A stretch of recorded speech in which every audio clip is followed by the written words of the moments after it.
Hey everybody. Oh no, I'm leaking the background. Oh, there. Problem solved. Nobody knows that this isn't just an infinite room in the middle of nowhere. So yeah, it's all about the skill tree system. Let me just make sure I'm not missing anything on GitHub. Yeah, okay, yeah. Hi, Paj. And also hi, Xanis. Yeah, I wonder what this was about. The bot is dead. It looked like the bot was responding, so I'm not totally sure. Hey, Q, you're here early. Yeah, this morning, and hey, Pion, we got done with the adventurer system, which is not very visible. So there's this higher adventurer and then an amount of money in parentheses. And if you buy it, you can see we hired the barbarian, the warrior, the rogue, the something else. And then with those adventurers, they will enter the instance. So now I can't enter another instance because I don't have adventurers available. But if I hire another one, well, I don't have the money for that. So yeah, I had to hit the grant money button a few times and then I can hire some and yeah, start up some instances that way. So we added this system in the morning. I know I'm blocking let me move this way. I'm blocking the last little adventure there. Now I want to give them skills and have a skill tree. And yeah, that'll be quite the task. So we're going to pull from what we did in idle ascendance. Part of this is getting, did I write tooltips in here? Yeah, I did. Don't think skills themselves should be part of the component system, but we could have a tooltip component that only contains a string. Yeah. I need to think of how this is going to work. So yeah, starting this part can be done. Throw a button somewhere on the screen that opens or closes the skill tree. Allow assigning and unassigning points to skills. Show which character the skill tree is open for. I think I like this way of doing things. Maybe we just throw in a button that has the character's class name. Or it's inside some kind of list. Yeah, something like that. Maybe a grid component at first. Okay. Let's go make a skill tree scene. And this is probably gonna, actually, you know what I should do? I should open up regular Godot and go look at idle ascendance and see what I did for that. Excuse me, because that system worked well enough. And all we're aiming for is good enough for right now. So where's our skill tree? Here it is. So yeah, it was a control node. And then we had skill tree button. And this was just something that had a tooltip, I'm pretty sure. Yeah, what does this look like? Oh, it just knew which ability it was. And then could know what you needed to unlock before getting that. We don't even have this concept anymore. Our prerequisites. So a button just needs to know which ability it is. But why did we have this here? I guess we just use this as storage. I won't be able to check like this. I would need to open up the project. Okay, let's try searching for it. Just dot ability ID. Checkbox. Oh, I see. Yeah, this is how you equipped abilities. And then this is how you could tell if they were enabled or disabled. Yeah, so we did need the buttons to know which abilities they were. Okay. Oh, there's another way we could do this too. But yeah, buttons could either be enabled or disabled. I eventually want something like, let me just draw something here. I kind of want something like this where you only have 2 skills. Well, maybe we could draw these a little differently. Maybe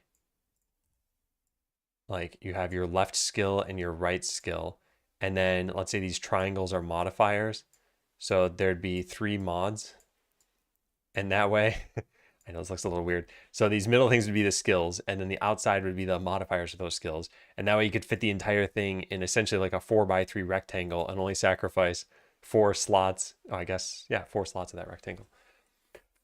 Doesn't need to be done that way. I have no idea what's going to make sense from a UI perspective. We're just going to make this look like a table at first. So as far as opening and closing the skill tree, let's go make our skill tree. It looks like a gamepad. Yeah, it kind of does. And then just like in idle ascendance, I'm guessing our skill tree had a script. Yep. And that was all of this. And there was a decent amount of code for that. So let's also attach a script to this. Source/scene script/skill tree. There we go. Control cannot be found. Yeah, that shouldn't be a problem. All right. Now, where does the skill tree go? We've been treating the town as essentially the game. Oh, we also got to save this. This should go into somewhere else. Maybe here.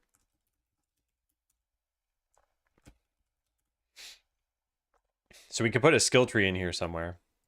I guess this is the kind of thing we always want on screen. What did I do for this? We had the world map. World map had a canvas layer, which is maybe where the skill tree went. I don't actually know. Skill tree went into, yeah, the canvas layer. Yeah, so we could just have a canvas layer in the town as well for right now that contains the skill tree. Just needs to be something that's always on the screen. So town scene, we have instances view, this, yep. Let's just add another child here and call this canvas. We don't call it anything. We call it something now. There's going to be skill tree container. Or maybe we just call it skill tree canvas layer. It's probably better. And then we might as well just directly instantiate in the skill tree here. And let's add a label to the skill tree so that we can tell that it's a skill tree. The way we'll know is because we'll have the text say, this is the skill tree. Just a hilarious joke for everybody. Just trying to brighten your Monday afternoon. All right, let's go over to the town now. So we should see this. Yeah, so if I start up the game, we should see some text overlapping the money text. Oh my God, I do not like it when it does this. This is happening because it keeps creating project files. There we go. So this is testing almost nothing. Yep, there it is. So it's at the upper left of the screen, and no matter where I move the camera, actually it doesn't matter. It's just broken now. So I need the skill tree to not, or wait, maybe the canvas layer to not take the mouse input. I'm not actually totally sure why this is happening.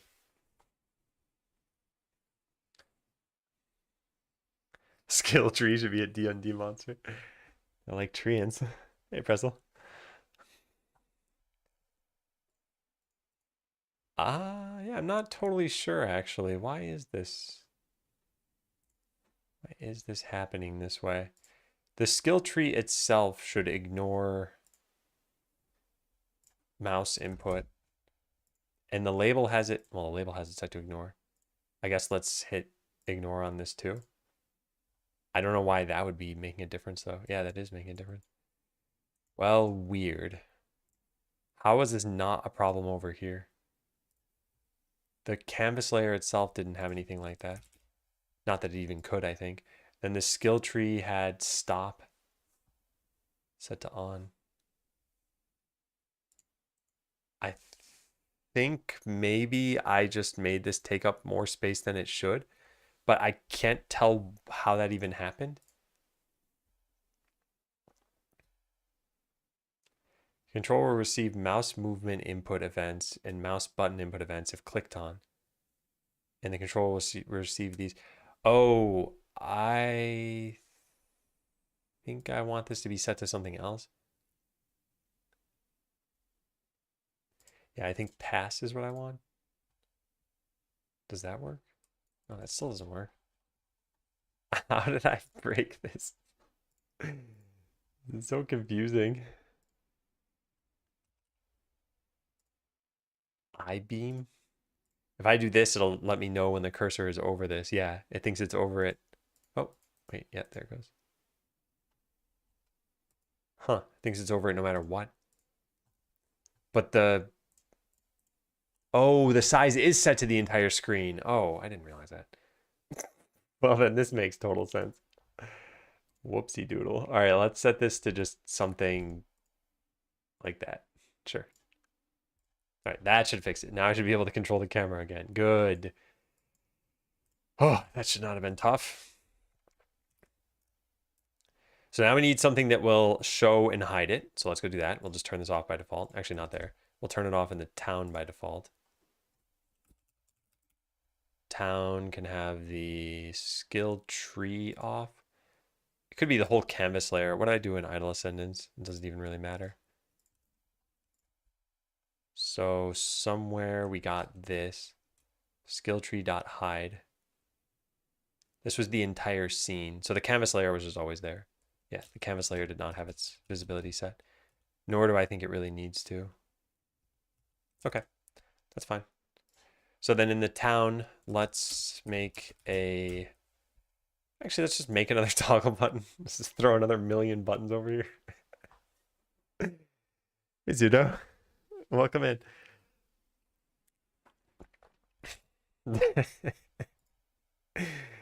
I could make a button.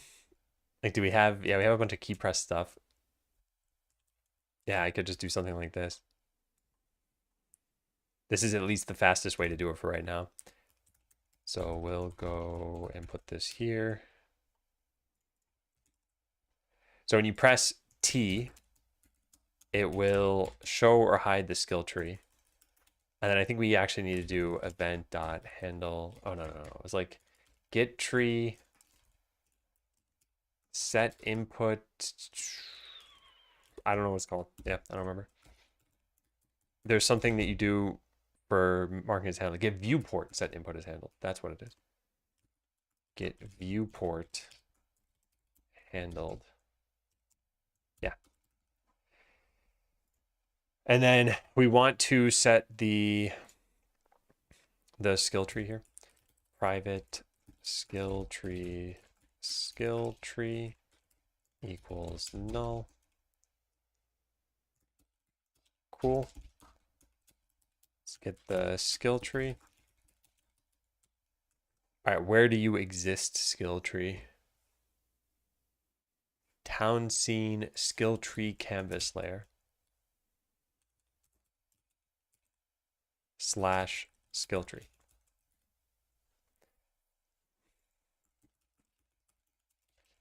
All right, and then in our input handler, we just set this thing to whether or not it's visible. Yeah. Let's go try that out. So now that label at the upper left should not be there by default. We press T and it shows up. We press T again and it's hidden. So this is just our way of showing and hiding the skill tree. Isn't that just fantastic? There's is physical key pressed, but I thought there was like, is key just pressed? If you're pressing the keyboard, there's is action just pressed, but I don't think you can use this with individual keys. And I don't want to add another key for this. I'll just do this. It doesn't matter. Yeah. Because this is just a debug function anyway. Actually, is I don't know, C# Godot. Is action just pressed? This is what I want, but I want it with a key. Input event.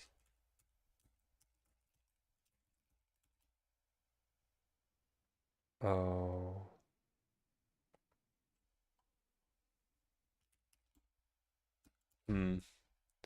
Where do they have these? Is action just pressed?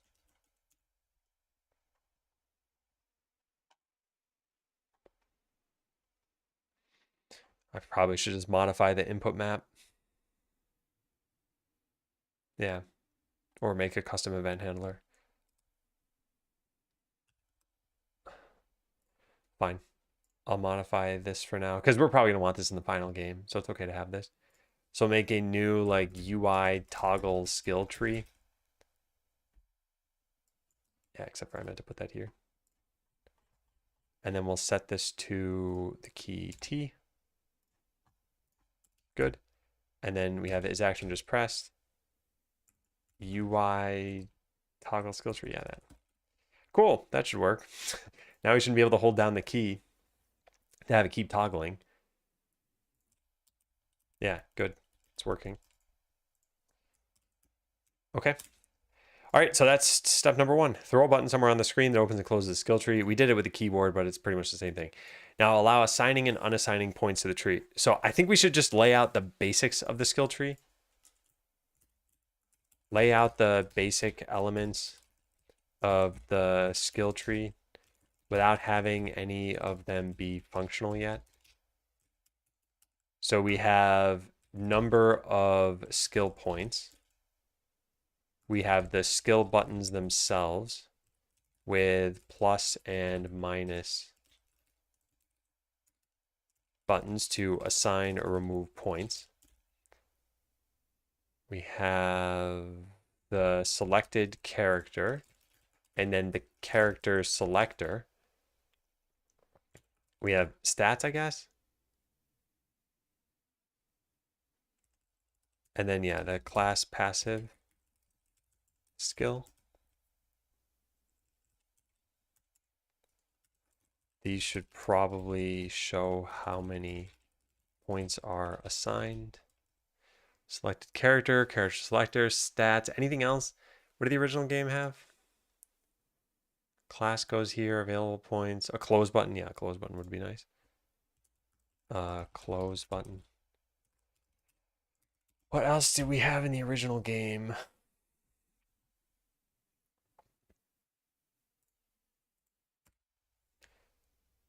We had the selected character, but there wasn't a way to select another character here. Available skill points. Oh yeah, we had equipping abilities, which is not a thing anymore. So we just have your couple of abilities and then the ones that you can assign, a close button. Yeah, I think that's pretty much it. Okay. So let's go get a basic layout for this. This is not going to be anything too crazy. And again, we can take inspiration from what we had over here. We had a background for this whole dialogue. Then we had your skill buttons and everything. If we know for sure you're going to have 3 abilities or 3 things you can put points into. Actually, did I say what I was going to have? I think I did. Oh, also the max number would probably be good to know. I would have written in a design document.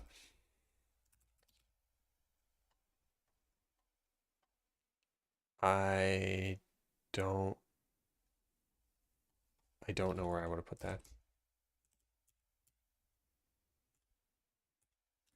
Ah, here it is. Yeah, maximum level should be low-ish, like 20. If you get 1 skill point per level and only have 2 skills, then this would leave you with 19 skill points, which means 10 points per skill. Yeah, so 10 points per skill, and I think I said something like 3 mods, 5 points each. So you would want 15 per skill. So you'd basically be choosing which 5 points don't you want. I don't know. This is kind of dumb. It doesn't really make a big difference yet. Once we finalize the UI, it'll look different. But yeah, for now, it's not going to matter. Okay, so this is just going to be the selected character. Selected character.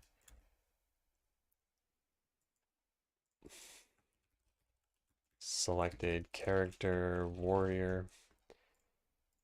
Okay, we need a background, which is a texture rect. Yep. Why is this pink? That was weird. Yeah. That was weird. All right, give it a dark background, but have it still kind of poke through a little bit. That's totally fine. Call this the background. So selected character, number of skill points.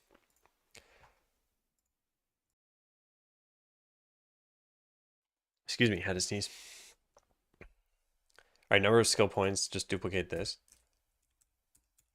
Num skill points. Skill points 5. Yeah.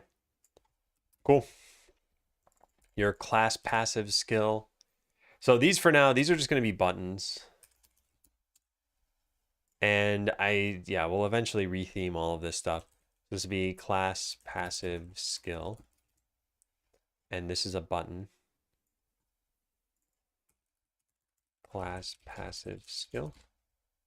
Okay, the skill buttons themselves with plus and minus buttons to add and remove points. These should probably show how many points are assigned. Yeah, so what I'd like to have for this Maybe you could just left click and right click to add or remove points. Yeah, yeah, I guess you could do that. I wonder if the pressed event of a button knows which mouse button was used. Presumably this has an event in it, right?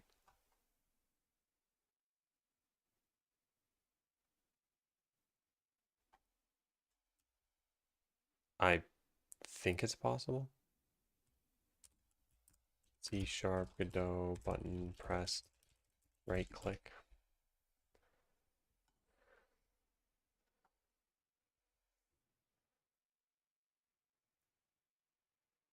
Extend button, create and emit custom signals. Okay, well, that's one way of doing it. Another way we could do it is just check to see if control is held or something.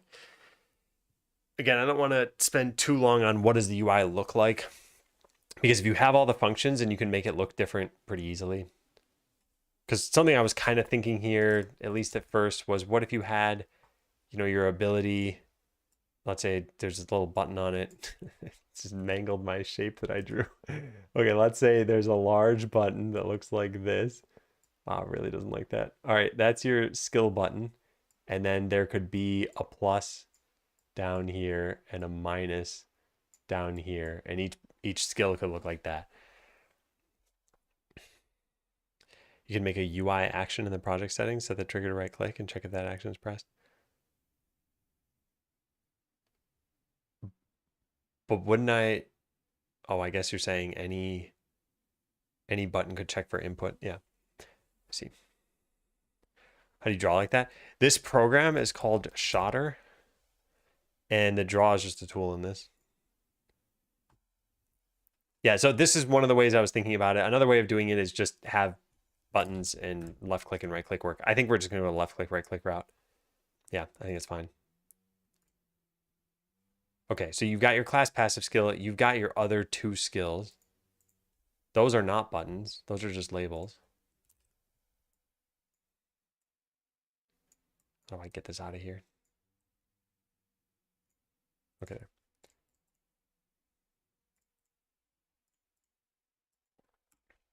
So there's going to be like skill 1 name. And then we need the mods for that skill.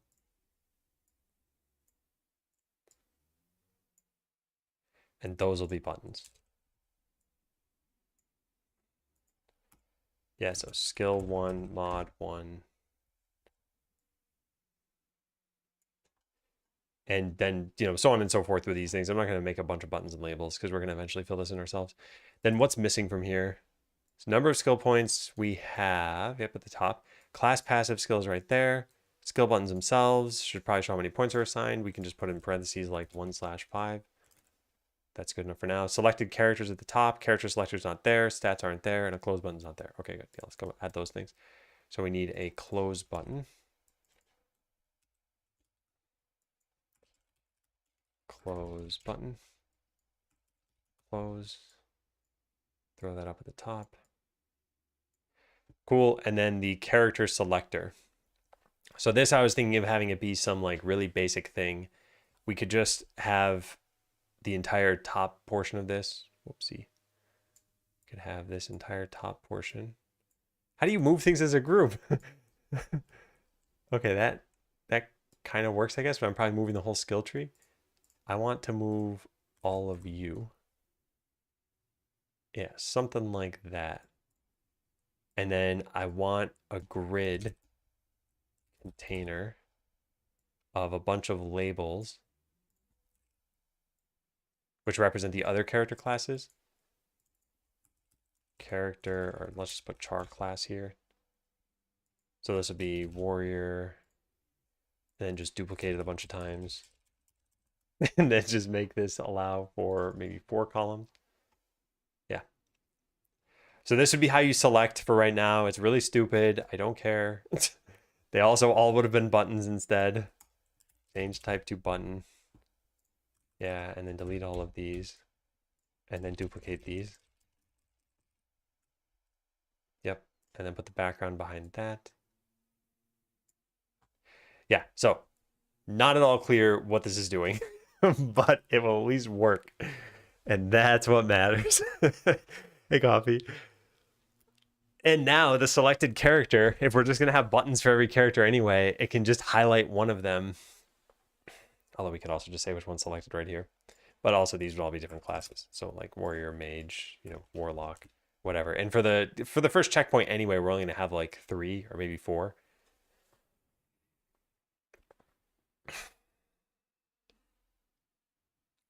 Yeah. All right. So it's something like this. In fact, let's just make this be 3 columns and then just not have so many classes. That way this can shrink. Although we do need enough space, I guess, for the extra mod, which I really should have drawn out. This is class. This is like skill 1, mod 1. I wanted, what, 3? Yeah.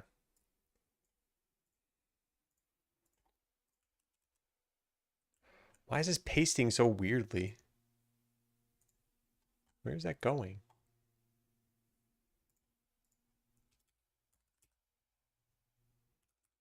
I don't know where this even is. Huh. Strange. Oh, it's down there. I guess because it was pasted as a child and then had the same relative offset still. All right, then we duplicate this one more time and we end up with skill 1 mod 3.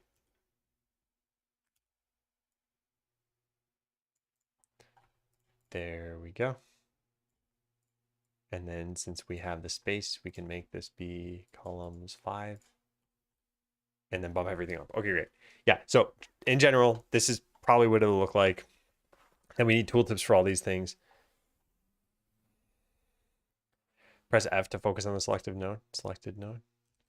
Oh yeah, I knew about this at one point, and then I just totally forgot. Yeah. By the way, Darkstorm, I left a PR for you to take a look at. This one. Yeah. If you get a chance or when you get a chance. Yeah. No rush whatsoever. Just want to make sure it was on your radar. Okay. So is this all we really need at first? And then we can kind of get this working?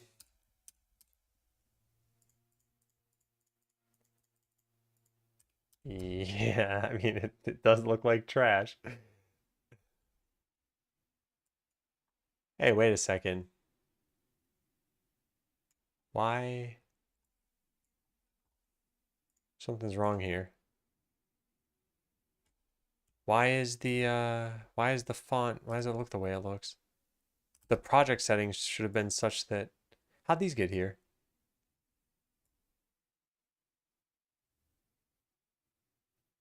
Oh, weird. I don't know how that happened. I want these eventually. I just didn't want them in this. Well, let's maybe keep them for now. All right, so now it would be populating all this with like proper data. I think oh wait, we didn't lay out stats yet. Whoops. I forgot that. Okay, so selected character, we put that here. And then I guess right afterward, we could just have a label for like health 100, char health.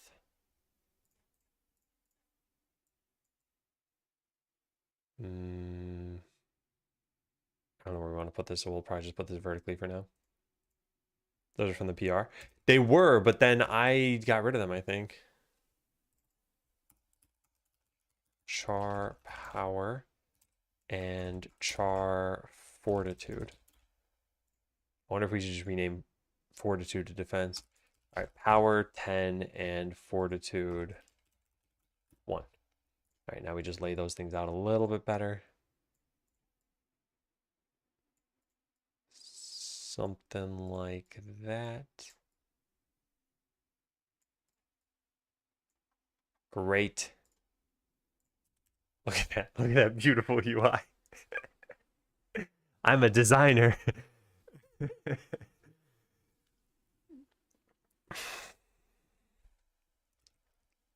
All right, so populating this with proper information, we could do some of this. Oh, Alfred, yeah, 3 years. Thanks for the resub. It's a momentous occasion. 36 months. Man. So that was 30 pre-Google subscription months, at least.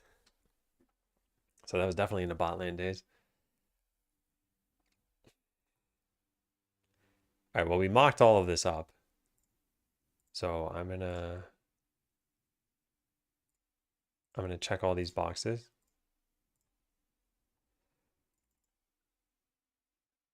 Yeah, so there are a lot of different ways we could tackle this now. And we don't have all the data that we need. How about we start with the data we have? Like this grid container is going to be character selector and should probably be its own entire component because it's going to need a script, although we could just attach a script to here too. And this would just emit signals that the skill tree could then tell you who was selected. The town can tell the skill tree when there is a new character class available. Oh boy. All right. Yeah, how about we start with, oops, let's start with that maybe. Get the character selector working. So this is done.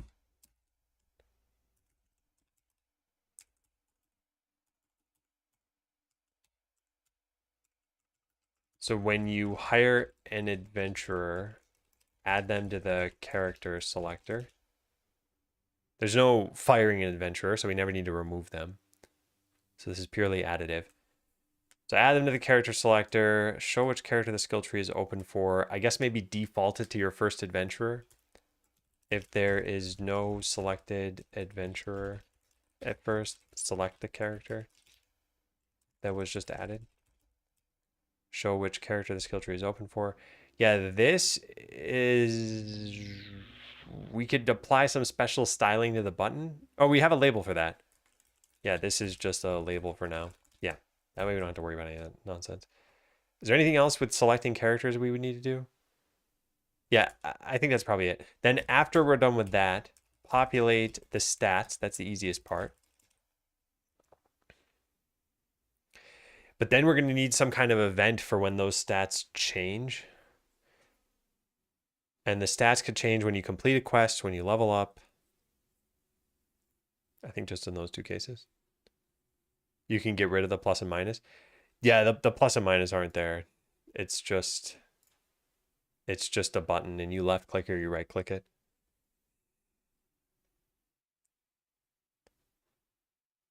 Where did the available points go? There they are. Yeah. Populate stats. Okay, that's fine. I guess reflect which character is selected. Yeah, that's done. So how much of that have we covered if we've done that? We'd have covered this top part. We'd cover this.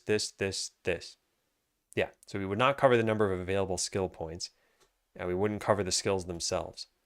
So the next easiest thing is to have a number of available skill points.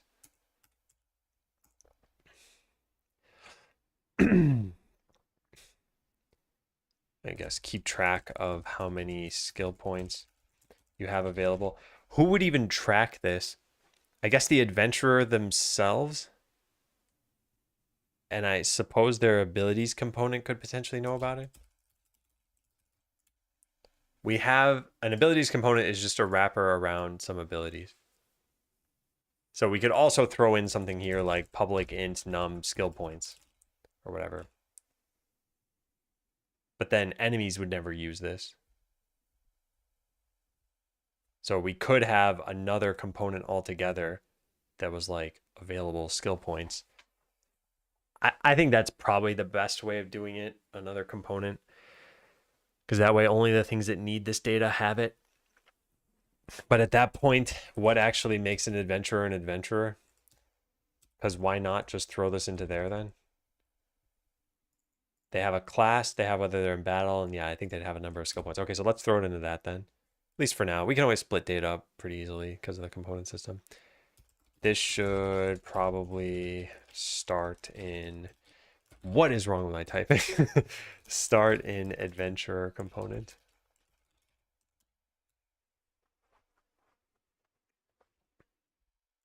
And then render how many skill points are available based on what's in the component. Allow assigning and unassigning points to skills. So we need to make a skill button.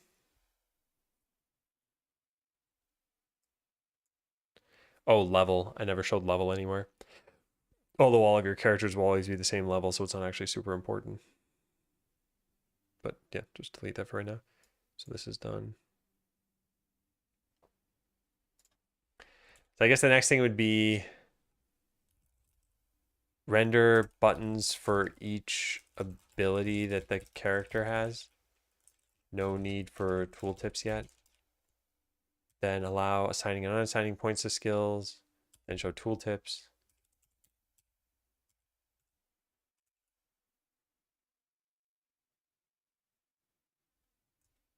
Yeah.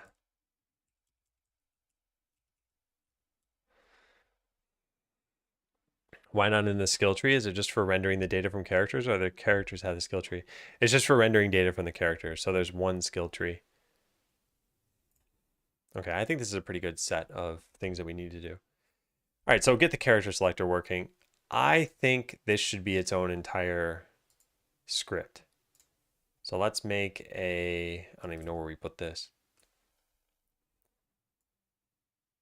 It's not a scene script necessarily. Maybe we'll make a UI, or maybe we could, yeah, let's make a UI folder. I wonder if it's going to complain that I capitalized the I on this. I hope not. Okay, so source / UI / character selector. Yeah.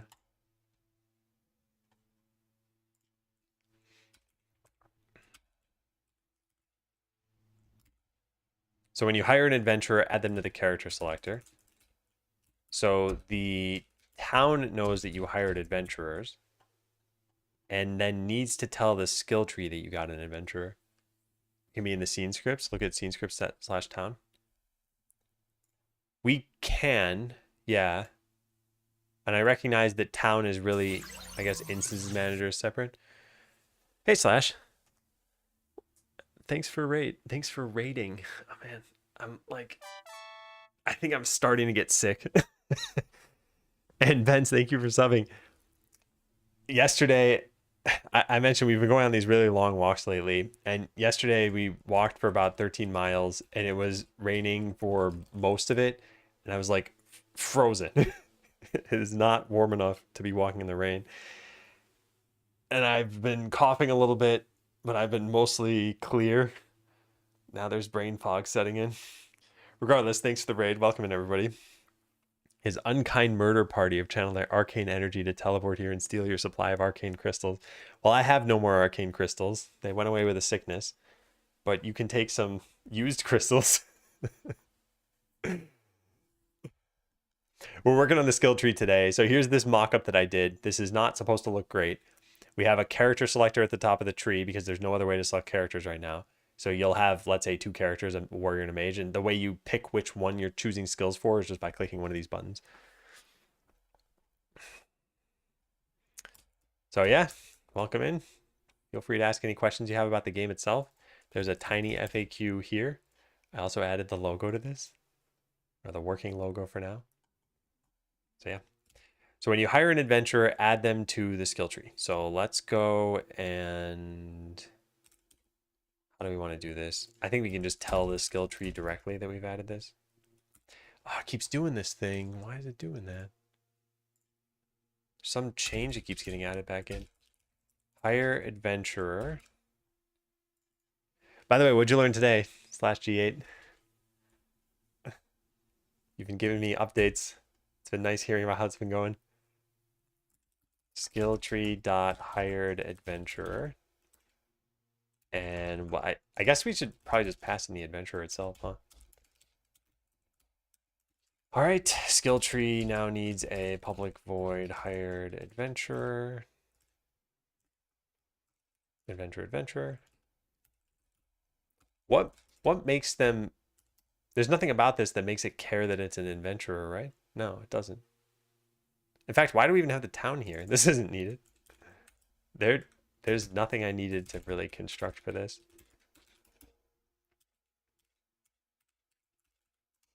Yeah, there we go. Maybe at some point they would need the town, but for now they don't. And if they don't need it now, then there's no point having it there. So when you hire an adventurer, what do we need to do? We need to go modify the selector thingy, character selector. All right, let's go get that. This is inside the skill tree. Played a bit of Manor Lords because I failed at challenging mode. I decided to figure out how to run my code through my bot. I figured out how to get my viewers to trigger my code. Ah, nice. Yeah. Yeah, I just want to warn you. Anytime a user can execute code on your machine, it can potentially be problematic. And it all depends on what kind of API you're exposing. But I rated another streamer at one point, and he actually exposed an end stream button that viewers could somehow get access to. And I was like, I know it's fun, and like, yeah, maybe using it once or twice could be kind of cool, but that has quite the ripple effect. Like, it creates a VOD every time you start a stream. Imagine someone just trying to replay your stream and had to go watch like 6 videos. I don't think most people would add an end stream button, but yeah, just something to be careful about.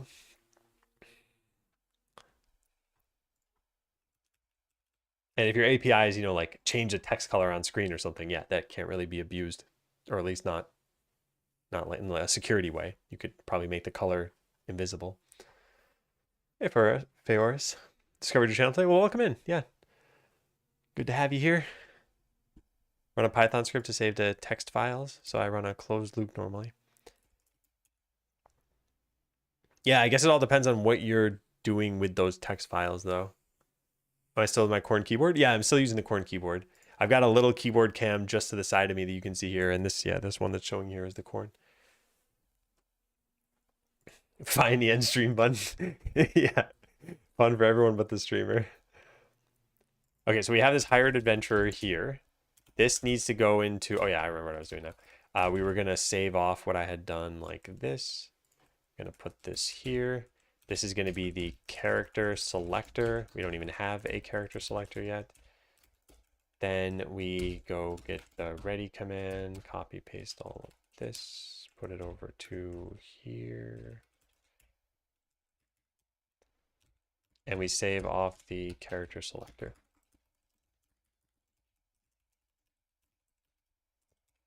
Good. Now we probably need a character selector. If I didn't already add one, did I? No, I did. I just didn't actually put anything in it yet. Yeah.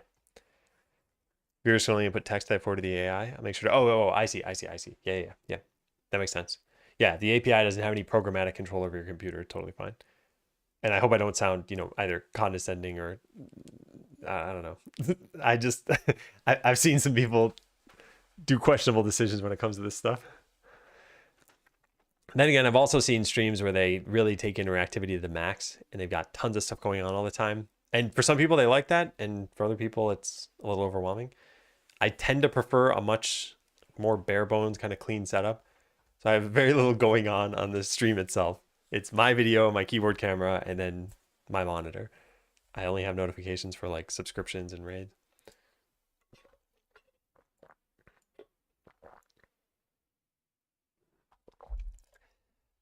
All right, when you hire an adventurer, the character selector needs to be told that you added an adventurer. So I guess we'll say hired adventurer here too, and we'll just pass this forward. You could just do this with signals if you want to, and maybe we eventually change this around. So I'm not super dead set on this yet. Skill tree needs to be in a namespace. Yeah, I forgot to do this. And so does character selector. I think these are the only things I added, right? Skill tree, character selector. Yeah, that's it. Namespace. No, I want this. I just want a semicolon afterward. There we go. Put this in here. All right, so for this, we are going to add in a new button. And the button needs to know which character class is associated with them. So the character selector itself is just a grid container. So it can just add these buttons directly, and they just need an onPressed event. And this will only happen when you hire something. So we can just say add child button. Button, button, button. Oh yeah, we don't need that. All right, button.text equals adventurer.class, which does not come from that. There's an adventurer component. Where's the class? There it is, adventurer class. Dot name, I guess.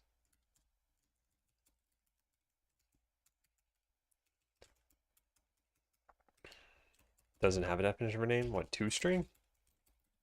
Yeah, there we go. Add child button. Okay, let's try that out. Yeah, now let's delete all these buttons. We could have them get deleted themselves in the ready function here.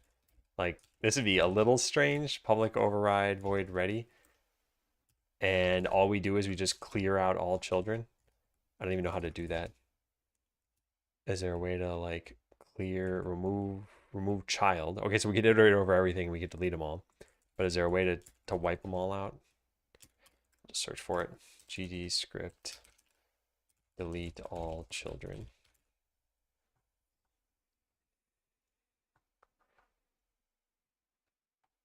Yeah, they say just iterate over it. Okay, fine. Yeah, easy enough. I don't care. All right, for each node child and get children. Cube free. There we go. Go try that. Points for me to talk to the AI myself, so this is just an in-between step. I see. Yeah, I really wonder what streaming is going to look like in even 5 years, because I think VTubers have been on the rise, AI has been on the rise, and we've seen some fully AI generated streams like that. What was it called? Like Never Stop Watching or something. I think it should be type of. Oh, this is just debug stuff for right now. I don't think this should be here eventually. Although actually, I don't know. Yeah, I don't think it should be here eventually. I think we should have it as a display name or something. But for now, I just want to start with something here. I just did that and I realized this could not be found. Namespace could not be found, which means I forgot to put this in the skill tree. There we go. So when we open the skill tree, we should see no buttons at the top. Yep. And when I add an adventurer, it adds in those buttons up there. Yeah. Nice. Clicking them doesn't do anything, but that's working at least. Oh, wait. One thing I didn't really try. I should have this grant me infinite money to begin with. Yeah. If we have 5 rows or 3 rows, then there's going to be a problem. And we would need to bump all this stuff down. This is where we should have an automatic layout, and I'm just not going to do that yet. So I'm not going to worry about that. But I should probably write that in cleanup or something. Cleanup would be have the skill tree lay itself out better than how I've done it. E.g. to accommodate having, say, 20 characters instead of 5. That's one thing. The other thing was manifest class display names so that I'm not using the enumeration value. Yeah, because it's possible, where did I put this? Adventurer class. It's possible that we make a character, like the warrior, and we refer to it internally as warrior, but actually we call it the fighter or something. And so that's why we shouldn't use this value anywhere. It should just be an identifier and nothing more. Or we shouldn't expose this value to the UI. So those buttons show up, but clicking them doesn't do anything. Let's go make clicking them do something very, very basic. So we'll say button.pressed plus equal. And here we'll just pass in, we need the adventurer class. So I'll say private void on press, or like on select character, or character selected. I think select character is fine. There we go. We've taken an adventurer class. Adventure class. And for now, just print it out. You selected the blue wizard. All right, this is going to be select character. Yeah. Cannot convert from something to something else. What? Is this just missing? Yeah, it's just missing something. There we go. No. Yeah, not the class name. Yeah, it's a character class name. All right, I gotta remember this. I want infinite money. I don't want to click a button 10 times. All right, so now when I click rogue, it should just log rogue. Yeah, you selected rogue. Bard, wizard, warlock, warrior. Yeah. All these are printing out correctly. Okay, so that's it. That's our character selector. This thing looks really stupid. That's fine. Eventually we'll have character sprites and stuff, and we can come up with a better UI for this. But for now, that's what we're going to have. How can a player differentiate between multiple warriors? There is no such thing. So you're only allowed one of each class. And part of the reason why is because of the class design of this game. So there is a class-defining passive. So you could imagine something like the mage might have, on using an ability, 50% chance to reset the cooldown of an ability or something. Like this is something that only the mage would have. And then they have two abilities. Ability 1 might be something like Fireball, and ability 2 might be something like, I don't know, whatever, Frostbolt. And that's it. They don't choose what these abilities are. They don't get new abilities at some point. It's just, that's the mage. The mage has this passive and then these two active abilities. And as such, there's no real customization, or at least not deep customization. So if you were to make a second mage, it'd just be a copy of the first one. In other games, the reason why you'd want multiple copies is like, well, you can customize them differently, or, you know, the game only has 4 classes or something, so they all need to fit into something. It's like, I think this is just going to be a bit different. What am I making right now? I'm making the skill trees for Skeleseller. I've got the Skell command, which has a little FAQ about what's happening here. Also on Twitch, if you ever see me responding to someone and you can't see them, it's my very inactive YouTube chat talking. No, just mage, yeah. So when you hire an adventurer, add them. If there is no selected adventurer, then select them. So this needs a concept of a selected class. So private, actually we can make this public. Public adventurer class. Oh, it doesn't autocomplete that. Get set. Although this starts as null, which is maybe a little bit weird. Anyway, when you hire an adventurer, if adventurer class is null, then, oh wait, this is supposed to say selected. Selected adventurer, or selected class. Selected adventurer, yeah. Maybe we put them both in there. Okay, let's try that.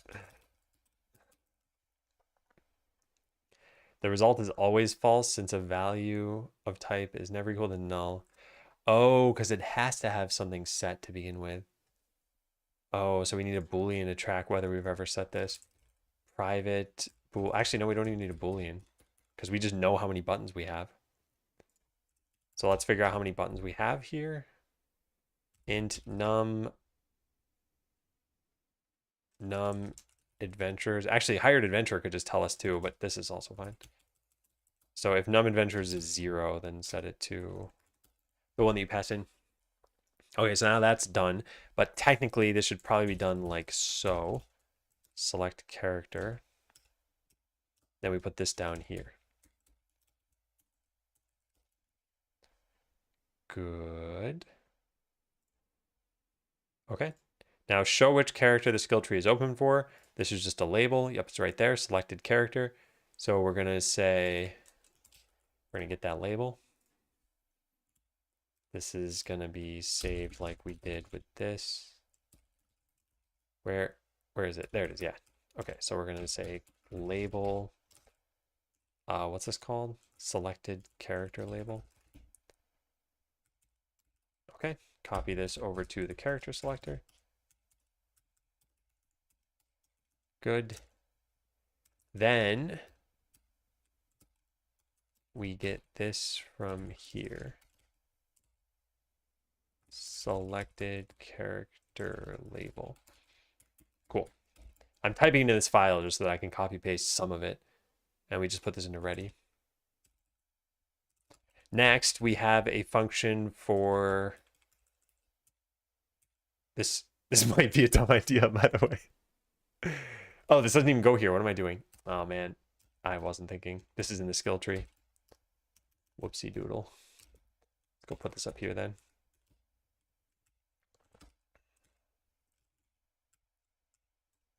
Yeah, my bad. So when you select a character, there needs to be a signal from the character selector that tells you that you selected it. So let's go over to good old health component and copy paste some code. Just plop this thing, whoops, plop this thing over to here. There's going to be an action called on character selected, or on selected character. Do we put the verb first? Health changed. Yeah, no, this is fine. Do you have an extended clipboard? I do not like using those while streaming because I feel like I'm always going to accidentally paste something I don't mean to paste. I could define it as nullable. I can, but I don't like that idea only because it'll be null only on the very first invocation of adding an adventure. And possibly we won't even start with that in the game. Maybe you just start with an adventure. Ditto, I use that? Use what? Oh, Ditto. Oh, Ditto's the name of the program. Oh, no, I do not use that. I've never heard of that. I've never seen that man in my life. All right, we're going to invoke this down here. Invoke with, oh, whoops, that was supposed to be an action that takes in an adventurer class. Good. There probably needs to be a way to fetch this adventurer. Yeah, there definitely needs to be a way to fetch it. And we don't have a way to do that right now. But we're going to need it.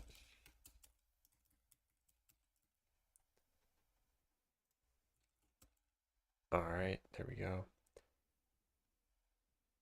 Why is this a question mark at all?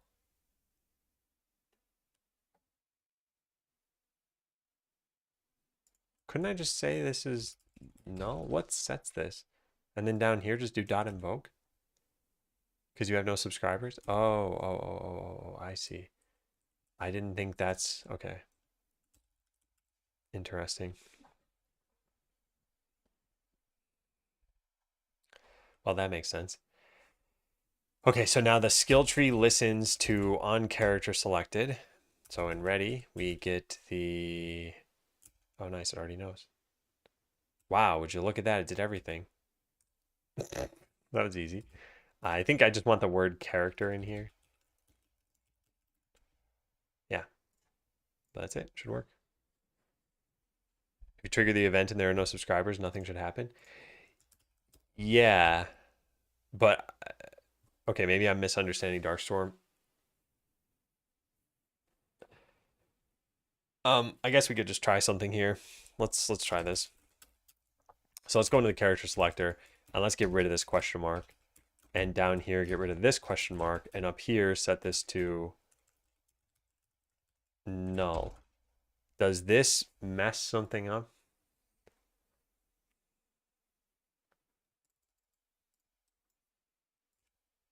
Well, I see a debugger problem here. What is this? Null reference. Okay, yeah. It does mess something up apparently. Interesting. Yeah, I think Darkstorm's right about that. So we just put the question marks in and now this should work.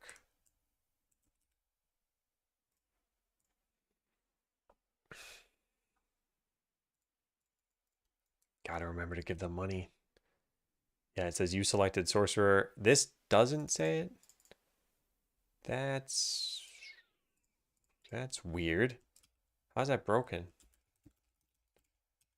Oh, I commented it out. Right, of course, because I was testing it. All right, before I forget, I want to give us a ton of money. Money equals 9999999. Yeah, I am not going to keep pressing that button over and over. Maybe you can default it to an empty action or something. Yeah, maybe that is possible. I do not know. Okay, so wizard. Clicking these, I should just be able to pick, yep, selected character. Cool. Increase the cost of all items. All right, this is a good stopping point for my break. Show which character it's open for, so we're done with that, and we're done with that. Yeah. Neat. So, where I left off, commit. It's probably good enough to check in. Maybe do it in another branch. Doesn't really matter since nothing is using this code. And it doesn't show by default. Don't check in the money stuff. Although even if I check that in, it doesn't really matter. All right, I will be back in a little bit. Is it jump time? It's jump time.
I hope you had fun with solitaire there.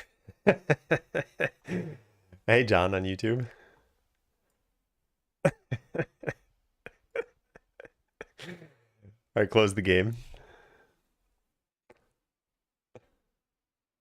Did it mishear me? Close the game.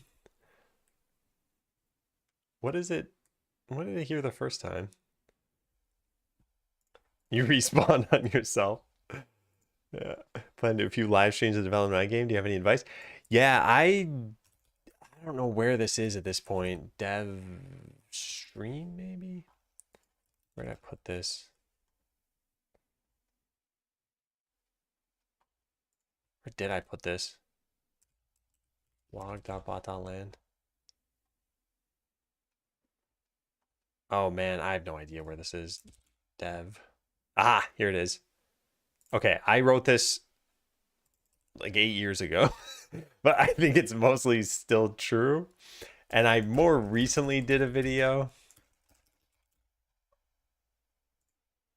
but where is that? It's the one with me pointing at the camera. Yeah, this one. I'll just share both of these. I don't watch or read it if you're not interested. That's totally fine. But yeah, this sums up all the advice I would have said anyway. And yeah, I think the only thing that's not listed there is, maybe it is listed there, is have reasonable expectations about viewership. I think a lot of people get into streaming and expect that it's just going to be like a slow and steady climb up to, 1,000 viewers or something. And it is not that in game development. If you are just streaming on Twitch, for example, then you will not get very far with streaming development. You need to pull people in from another platform. So commit what I've done. Let's go take a look at this project. I want this change, but I can't. Let's just get rid of this for now. I'm not sure how I feel about this. I definitely want it at some point. You know what? Let's just stage the other change. Put this in here, stage. Okay, cool. Don't kill my dreams. I'm not saying you can't get up to high enough viewership on Twitch. I just don't think you can do it through Twitch, not as a game developer. And I think if you look at the other streams in software and game development, you'll typically see that's the case. I think the people with a lot of views are typically not developing, and the ones who are developing who have a lot of views typically did not gain that just through Twitch. They typically got it through YouTube or through Instagram or TikTok or something. APX. I'm not saying you can't, just that you won't, just that you specifically, Sorrow, will not. All right, so this is all still a work in progress. I mean, honestly, this is the whole reason why you'd ever make a new branch, so I just feel like I should make a new branch. Adventurer no longer has a town. This isn't really needed, though. Why did I delete this? I guess that could be its own entire thing. Oh, man. Okay, fine. Let's do a couple things here. Git checkout skill trees. Next, let's not check that part, and let's just check in this bit. This doesn't even have to do with skill trees. Yeah, I want this whole file, and then I want the part of town that just gets rid of this. Yeah, right here. Remove unused variable from adventurer. There was no reason to pass in the town. There's no reason to even have an adventurer node, but whatever. We got it. Now let's do this next bit. We want this checked in. Stage. I have a small community, a bunch of friends that'll watch. Yeah, and by the way, it's not even a problem if you didn't have that. It's just an expectation thing that I think some people get into this and think, oh, I'm going to be the next. I don't even know who the biggest streamers are now. Like, it used to be, I'm going to be the next Shroud or whatever, XQC. And yeah, I don't even really think that happens with gaming anymore. I think streaming is very saturated. I'm going to be the next Adam Learns Live. Yeah, that's what I was thinking.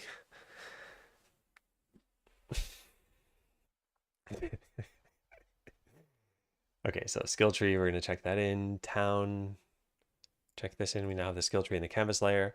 Skill tree itself has the character selector and a label, and that's all we have so far. Totally fine, pretty reasonable. We tell the skill tree that we hired an adventurer. What is all this stuff? Oh yeah, showing and hiding the skill tree. Sounds good. And then starting money at 9.99. Now that I'm in another branch, I think I'm just going to keep it that way. This is, there are some things like this that if you left this in a production application, you might forget it, but there's practically no way you could forget something like this. Like as soon as you boot up the game and the first player plays your game, they'd ask you, wait, am I supposed to have infinite money? And you'd be like, nope, whoops. And then you'd go fix it. So I'm not super concerned about leaving that in there or putting a to-do label or something. Couldn't care less about subscribers and publicity. Do this for fun. Yeah, I think that's how a lot of people start, though. And to be honest, I think there's a defense mechanism where people will say that when it's not actually the case. And I've seen it happen before, and I'm not, going to name names here, but yeah, I think a lot of people start with a mindset of, yeah, I'm just doing this for fun. But there's something sort of internal there. It's more than just doing it for fun. And again, this is not a reflection on you or something. It's worth keeping this in mind. These are the tropes of streaming, the things that people fall into. Yeah, search for 99999. And if you only type 4 nines, then too bad, you'll never find it. I think this is good. All right, so add skill tree. This is still very much a work in progress. There is just an incredibly basic character selector within it that gets populated as you hire adventurers. Cool. That's done. Don't check in the money stuff. I did check in the money stuff. That's something we'll just add to clean up over here. Get rid of infinite money. Search for 99999. All right, cool. James, thanks for resubbing.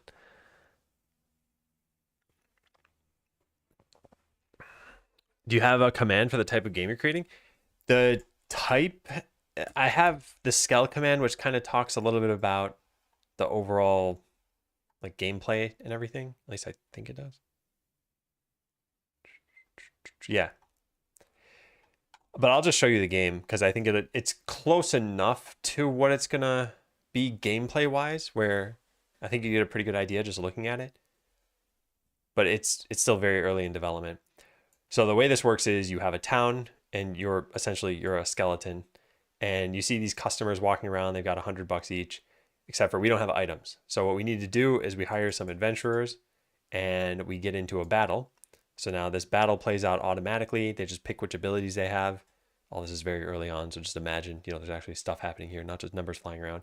And when you win the battle, you get items. Those items go into your storeroom, and your skeleton will go and pick them up and then bring them to the proper shop. So that was armor, so it'll put it in the armor shop. And then customers will potentially buy those items that you have. And you can see the customers coming down here, and they purchase the item, and they walk away. So that's the general overview of the game. You get into battles to win items. You use the items to get money. You use that to upgrade your shops and your storeroom and hire more workers. And yeah. Well, thanks, John, for subbing. Yeah. And I hope your stream goes well for you and your game dev. So what we're working on today, as I mentioned, was skill trees, and we've got this just very basic thing up here. This is all you can do right now is just select which character, and we need to we're slowly populating this out. We probably won't get totally done with this today because there is quite a lot that isn't there. I should really make this close button work because I keep clicking it. So let's write that down for what's next. Get the close button to work. Did I not already write this? No, I just wrote that I should draw a close button. All right, let's go get that to work. Skill tree has a close button. It is called the close button. Who would have thought? And in ready, we're just going to fetch it. Get node button. This dot pressed plus equal. So this is just going to invoke a signal that we have, which I haven't actually made yet. So let's go make it.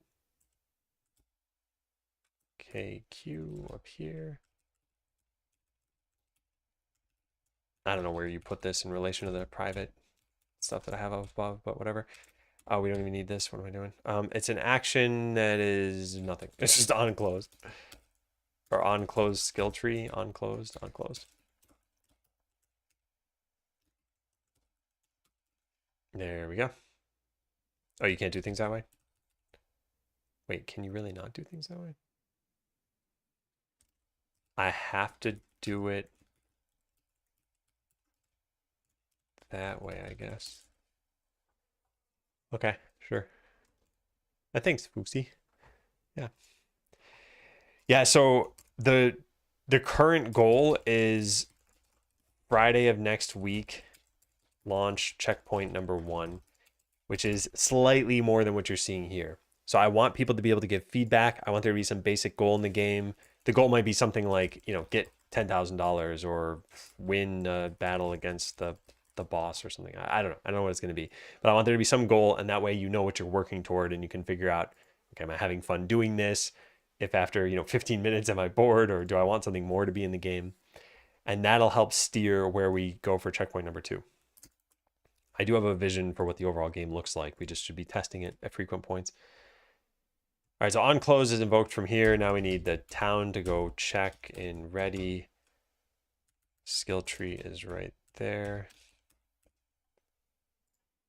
All right, so this should be pretty simple. Actually, wait a second. The skill tree could just control its own visibility. We don't necessarily need to tell the town about it, do we? I mean, we could add this. Yeah, I don't know if we're going to need to do something else when you close the skill tree. It could pause the game eventually, and that could be a reason, but that's a pretty small reason. But yeah, now the close button works.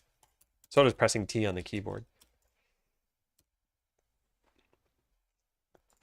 All right, well, that's it. So that's that part.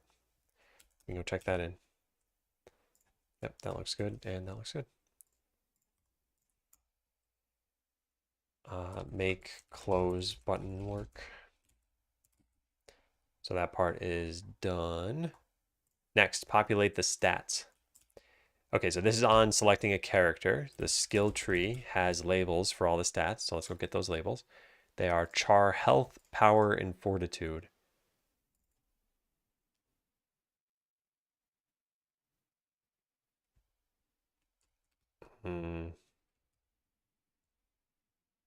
Character, health, power, and fortitude. Also, I should probably just call these placeholder. Will be deleted at runtime. Yeah.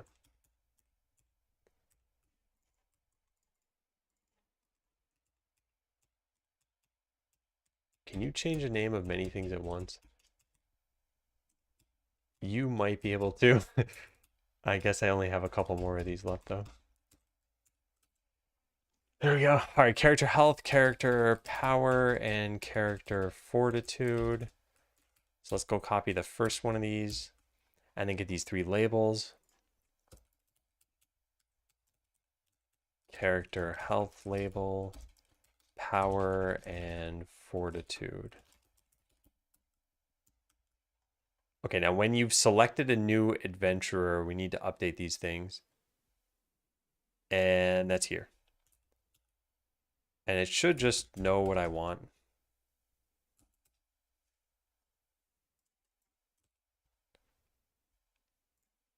Update the health, power, and fortitude labels. Do it, do it. All right, that's probably good enough.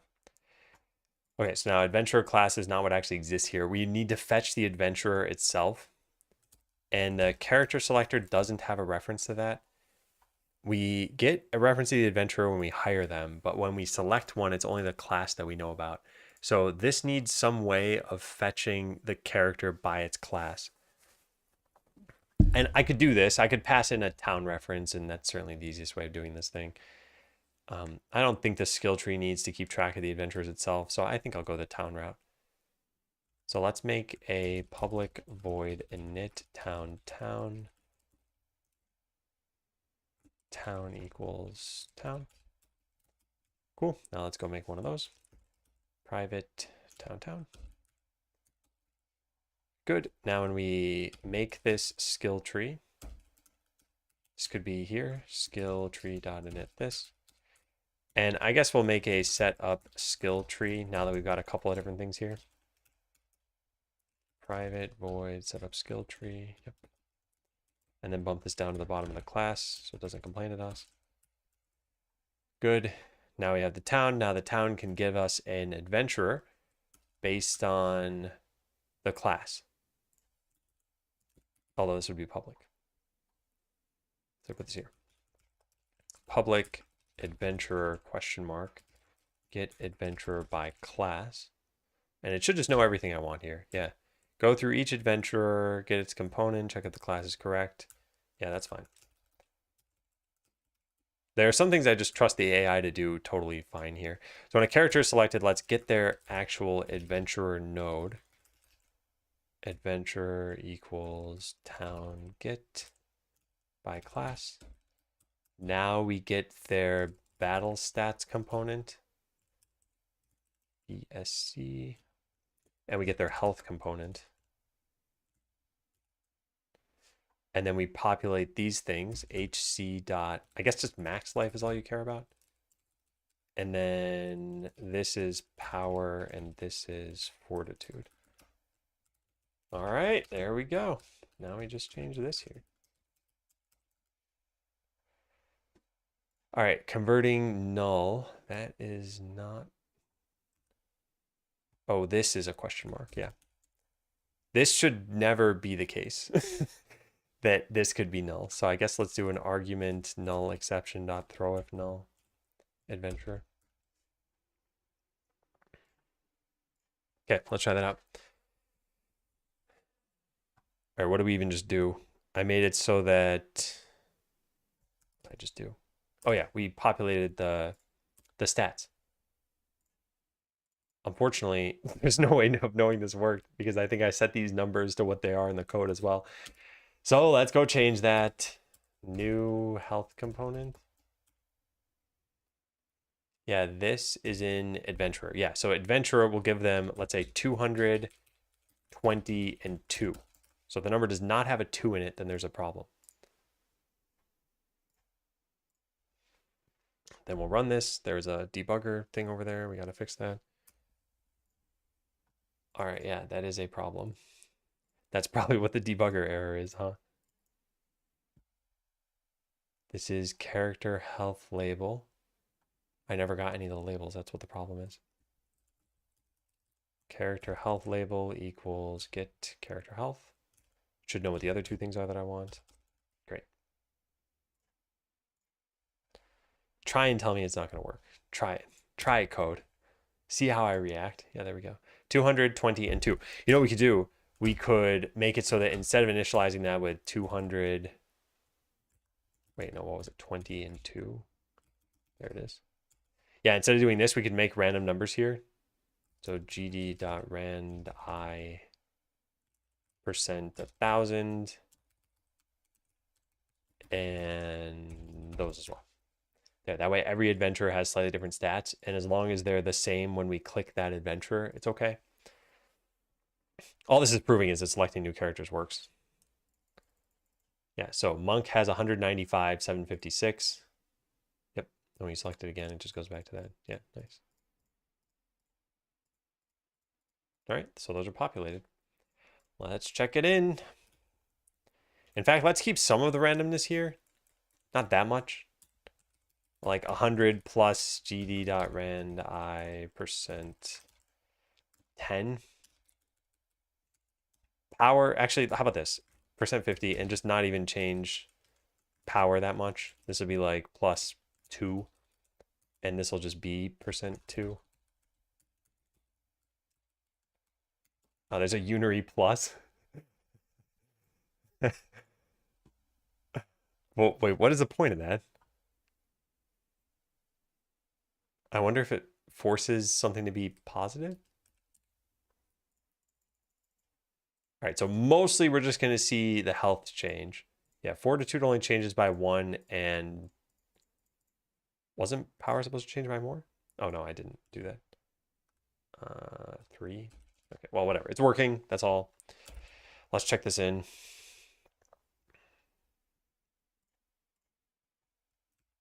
Okay, so adventurer has some slightly randomized stats so that when we render the stats, they show up and it's obvious. This is working, but now this should be in a different function. On character selected should be private void on character selected. It should just type everything out for me, right? You should know what I want here, code. Do it. Good. Okay, now delete this.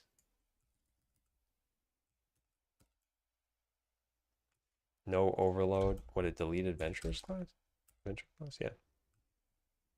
Yeah, that's cleaner. Let's try that. Man, chat has been way quieter than normal lately.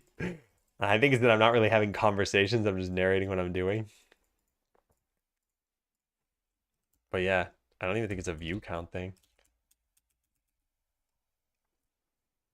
Town has set up skill tree where we got this stuff now. Yeah. Pretty nice. Everybody's working. Yeah.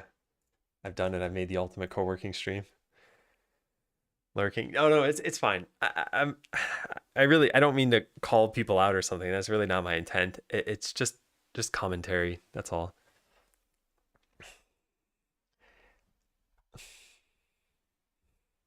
Seem in the zone of making progress.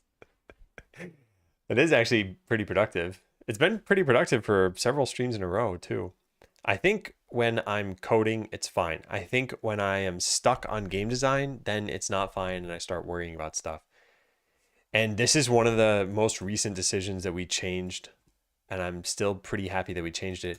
But originally, you were going to have 3 abilities per character, and at any point, you could only have 2 equipped. And designing a class such that at any given time you're not using 1/3 of your abilities is really, really challenging, because you still want there to be synergy, and yet then what does the choice do for you? It's like if you had 20 abilities and you equip 5 of them or something, that probably allows for way different builds and lots of creativity, and then you probably wouldn't have a ton of classes in your game. But yeah, if you have a lot of classes in your game, you probably want to know what those classes are doing. What should I say? Reflect stats correctly in the skill tree. Yeah. I wonder if there's some sort of correlation to be found there. Nope, I don't think so. I think you're reading way too far into this. To keep track of how many skill points you have available, this should start an adventure component. By the way, some random thing I've been thinking about. So I don't know how many of you have heard of tracker programs like Renoise, but this is a totally different way of making music from what a lot of people have seen. That's a good screenshot of this. I guess this one probably. So it's like making a spreadsheet of music, as opposed to what you might be used to in other programs where you've got sheet music or a sequencer. I did not know there were hardware trackers, and I've been looking into this lately, but they're super expensive, and I'm not sure I would use it. So I'm thinking, I've used trackers before. I've made like a couple of small tunes, but this is the thing I've been dumping a lot of personal time into, is figuring out, should I get one? What should I get? I'll probably just get a software one and then see if I like it and use it.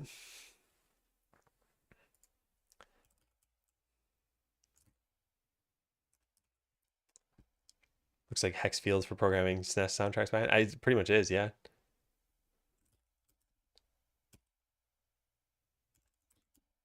I think we all know, though, real composers only use one tool, and it's Mario Paint. You track how many skill points you have. Public int. Actually, wait a second. Do we even need to track this? Yeah, I think it'd be easy to do it that way. Available skill points. Or num available skill points.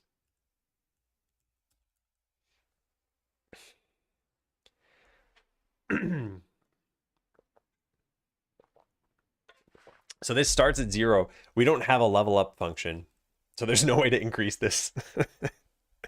So we need to make something. At what point are we looking into serialization? Probably checkpoint number 2 for saving and loading. Hey, Notorious. All right, so in the skill tree, we want to represent this. What do I call the label? Num skill points. Maybe available skill points? Maybe just whatever's on my clipboard. Num available skill points. Sounds good. Let's go use that. Available skill points label. Cool. There. Now on character selected, let's plug in the number of skill points as well. Is it skill points colon? Yes, it is. All right, that's pretty good. So if we set this to a random number here, like 6, guaranteed to be very random, then now the UI should say, oh, it's a good thing I didn't pick 5 because it's already there in the UI. Adventure doesn't have a definition for num skill points. Is this getting it from the wrong spot? It is. It's supposed to be getting it from their adventurer component.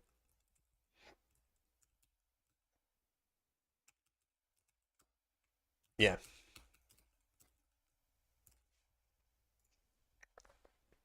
There we go. All right. So this should say 6 as soon as I hire an adventurer. Perfect. So we're properly reflecting that now. But that was the easy part. Yeah, render how many skill points are available based on what's in the component. All right, now we're into the difficult parts. Rendering buttons and tooltips. And this is going to be a little annoying, even though I already did this in the prototype. Before I do that, I think we should probably have a way of giving you skill points. Maybe it's just be in the tree itself. There's a button here that's like debug grant skill point. Yeah, I think that's a good idea. Also, what is this? This is skill 1 name. Yeah, so let's make a new button here. Just duplicate this. We'll call this debug grant skill points. All right, and then put this here. Debug grant points.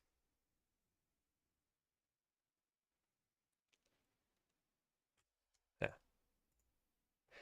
Okay. Oops, I renamed the wrong thing. Fine. Class passive skill. There. So now that button, when you press it, it's going to do the unthinkable. Private button, debug grant skill points button. Put that here. And then when you, we don't actually need to save this. What am I doing? You can just get it once. Pressed. All right, how does this work? Yeah, town.debug grant skill points. I'll just keep it directly in here. Press plus equal debug grant skill points. All right, now we write out that function. Yep.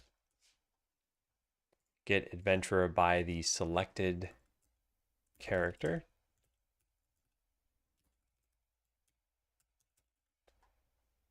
Okay, if there is nothing selected, then throw. If there is something selected, add to its skill points, and then update the label. We could just call on character selected again. Yeah, it's fine. Let's try that. So now I think you start at 0. Yeah, you start at 0, and when you click this button, it does nothing. Because there's an error. Node not found debug grant skill points button. Because I didn't put button in the name.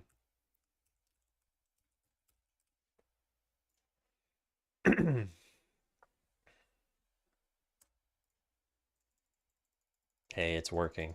Would you look at that?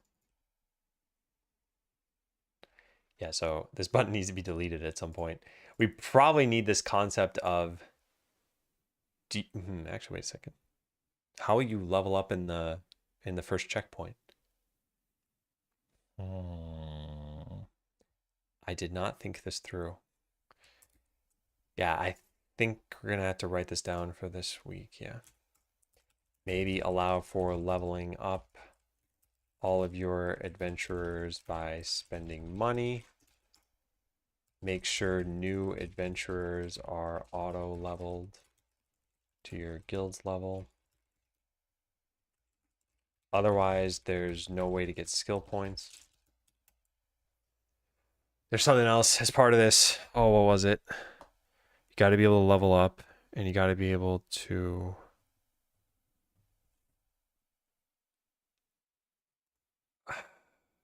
Oh yeah, turn off debug stuff. Staring me right in the face. Make sure we have a flag for turning off all debug functions. The skill tree has a debug grant points button. The debug Menus themselves are mostly for cheating. Gain levels from battles won. That's not quite how it's going to work in this game. And there are a few reasons why. You don't start with all of the adventurers you're going to eventually have. And I didn't like this idea of, imagine you've got, let's say you've got a mage, it's level 20, and you just got a warrior. Now it's level 1. Like, how do you raise this character? And you wouldn't want to go into the level 1 zone and like raise it as slowly as you did your mage. So maybe you just bring them in a party together. Well, now you have to rely on the warrior not dying, or you just give them experience anyway. And then they just immediately jump to like 4, and then to 8, and then to 11, and then to 12. And then at some point that tapers off, and you maybe get them to 17. And maybe by that point, the mage is level 21. And it's like they never really close that gap. So that was one of these concepts I didn't really like. Anyway, the way that it's planned is you have a guild, and either through quests or through spending money, you level up every adventurer that you have. But I don't know how this, that's the plan, but I don't know how this is going to work for checkpoint number 1. So I think we'll just pick the you spend money and you level up your adventurers. And so, yeah, maybe it's like, 1,000 to level up your adventurers. And by doing this should allow you to go to a higher level zone where maybe your expected value from the first zone is, 75 per battle or something like that. Maybe then you go to a zone where it's 125 per battle. I don't know. We got to figure a lot of that stuff out because there's not a lot of development time before checkpoint 1.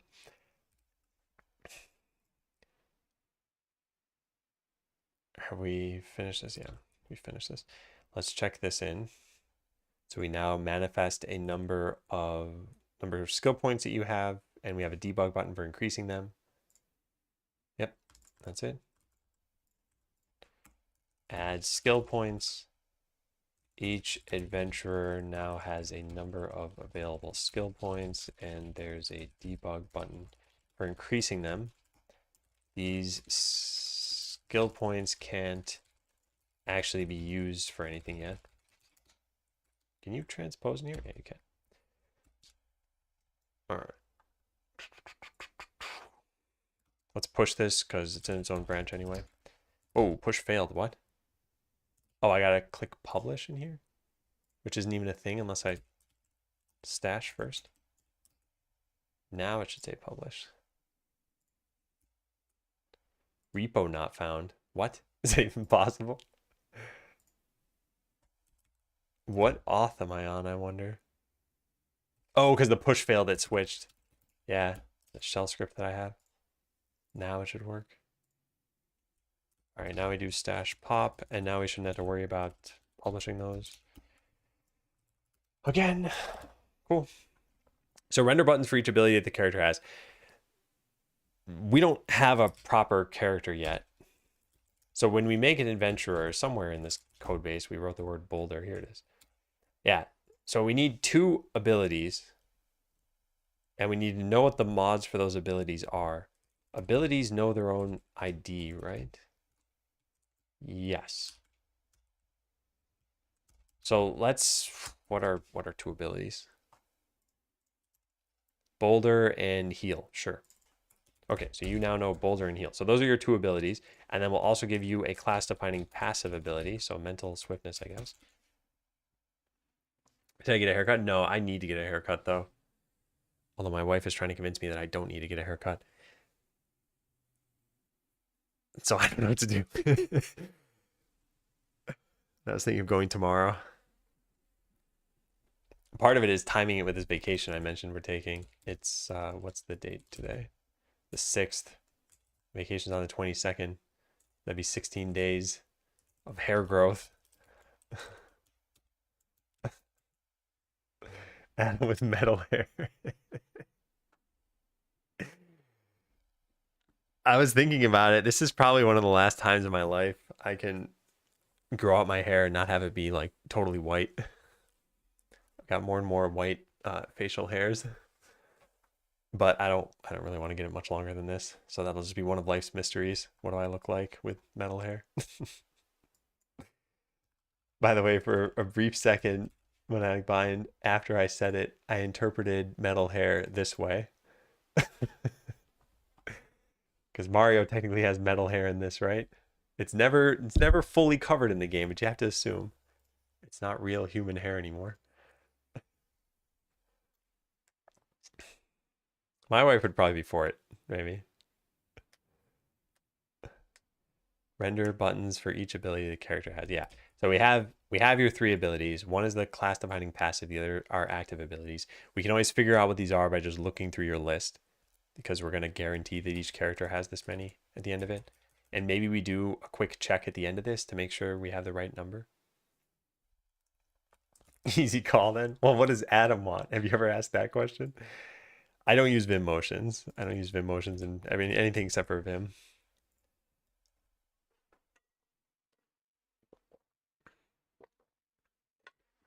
Well, rendering the buttons shouldn't be hard, because we're just pulling the names of the abilities.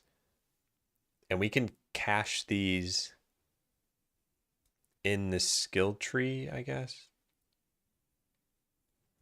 Yeah. Then the button itself. Okay, so we do need a skill button at some point. We need a get good button. No, we don't care.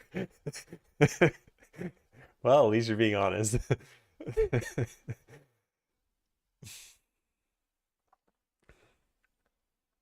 I think we'll throw everything into something down here, and it'll be a VBox container with 3 HBox containers. Maybe a minus 60. I'll just cross your name off the mentoring thing, delete all the videos. Now let's make a new scene. This is going to be called skill button. So what makes something a skill button? It's got an ID associated with it. And I guess it could have the abilities component associated with it. Yeah, that's true, Amy. I didn't cut out a session though, just to be clear. I don't think you think that, but yeah, that would be bad.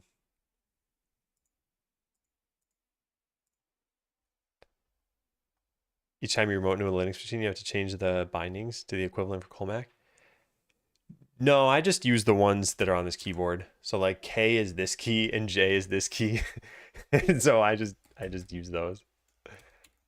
And then for H and L, I probably just use the arrow keys or something. I'm not in Vim a whole lot when I SSH into machines. In fact, I just tend to prefer using VS Code even when I'm like in my mini PC, for example, because VS Code has this built in. You can just say connect to host and then start reading files on the machine.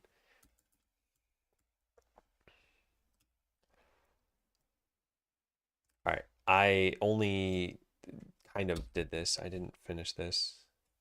This is skill button.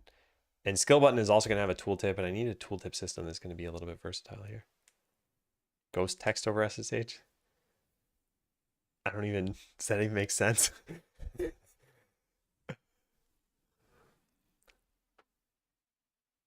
By the way, I have nothing against Vim. I just don't tend to use the key bindings.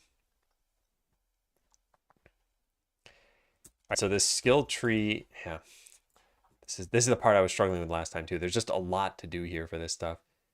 So I think we're going to need to make a section for all the skill things. So let's start. Add child node. We're going to put in a VBox container. Is there a way to promote this? Like just move it left, basically? I have to drag it out of there and then drag it back down and hope I don't accidentally drop it on that thing. So now in here, I want this and then 2 HBox containers. That and that. And I want all the skill stuff in this one. And I guess copy paste them into this one too. So now all of that should be laid out correctly, right? Yeah, more or less. Yeah, more or less. I don't think it looks great, but it's something. So this is the skill panel essentially.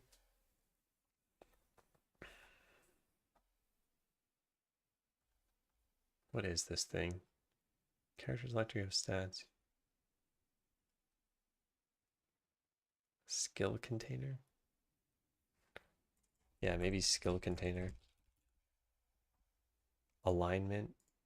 Can I make this thing be laid out on the left?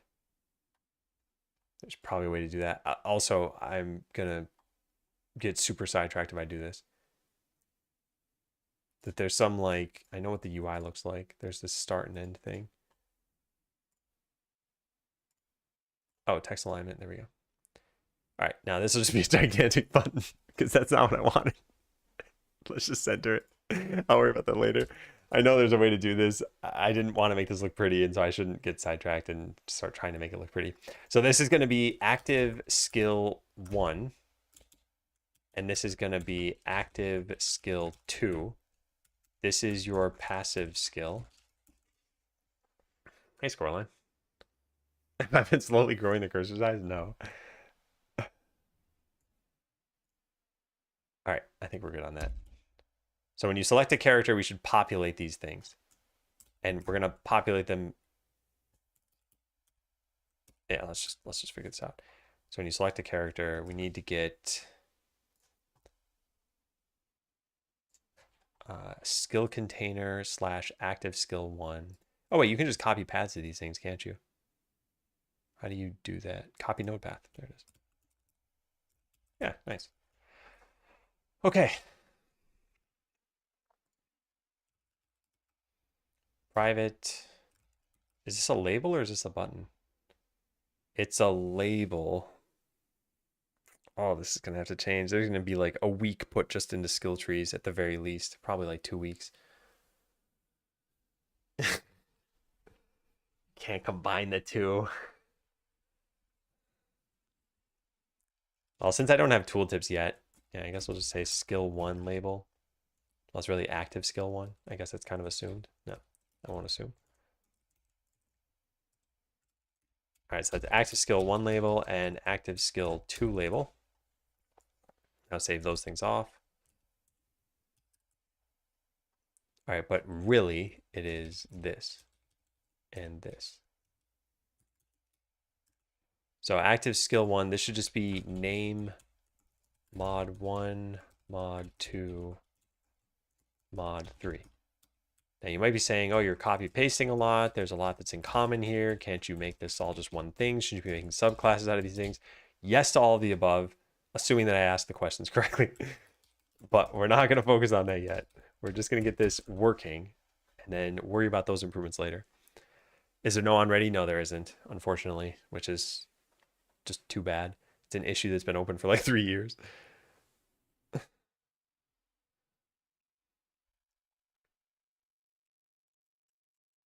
So when you select a character, we need to get the abilities that you have. That was easy. This kind of would work, but not really. Let's try it and see what happens. It should be boulder and heal.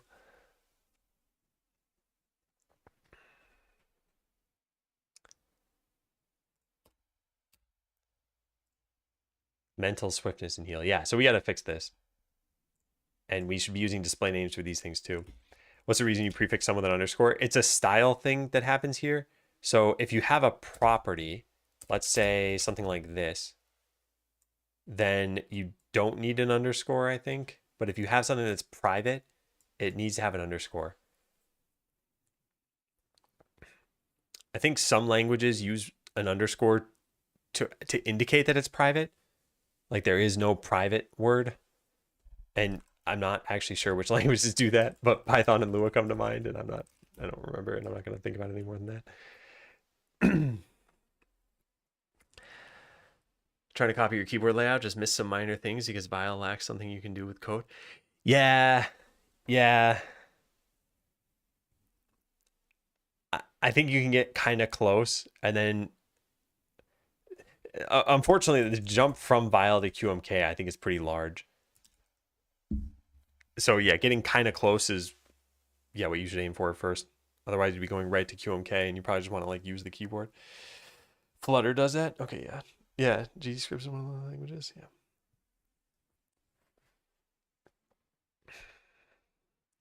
And thanks, Rami. Hey, Rami, how have you been doing on cutting yourself slack? How's that going? Gonna do a mentee check-in. right now, live on stream. So we need to get your active abilities. I guess the abilities component could have that, get active abilities and get passive ability. Public list, collection. I don't know what we want. Collection, active ability, get active abilities. We don't already have this, right? What is this doing? If it's active, get this. Yeah, I think we can just do it this way. Return abilities dot of type active dot. What is going on with stupid completion there? Cannot implicitly convert a list to a collection. Is there a to collection? There isn't. Is there a to anything else that I might want? I can just make this a list. Yeah. Yeah, cool.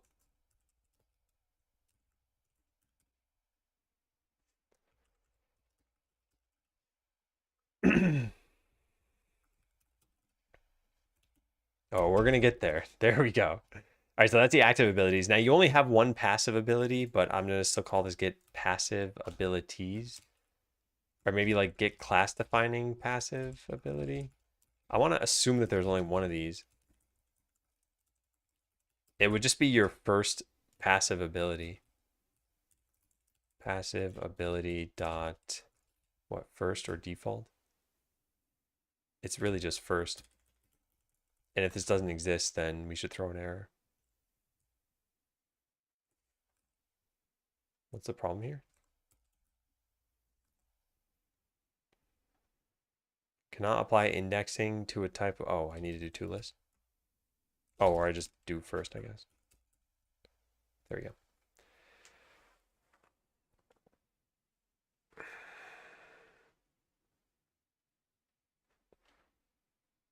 What a terrible time to ask. Gone climbing 5 times last week, spent the other 2 days running or other sports. Oh man, maybe. Oh. For example, I had something like that on shift and without it does that. The key doesn't exist. Can't create custom keys without code. Yeah, and by the way, that actually is one of the ones I use a decent amount. I mean, clearly you see me typing these characters. But yeah, for those who don't know, this key over here, if I just keep pressing this, if I hold shift, it turns it into curly braces. And I actually had it at one point where it could turn it into square brackets as well, but then I realized like I just want that on its own key. Did commit to quitting the young board at work this summer. Oh, nice. Okay, yeah, you're dropping some stuff. Now we just got to get you to drop a little bit more. And then a lot more. So this always assumes that you have a passive ability, which you should once the game is coded, but that's not going to be true always. So now a skill tree can change so that we get the active abilities. So I read only list, active ability.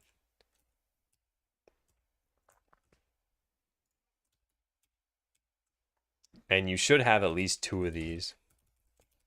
I guess we're just going to do this. Okay, so those are the active ones. The passive one is right there. That is inside skill container / passive skill. I probably didn't get that, did I? No, I didn't. All right, so passive skill label. Let's put that there.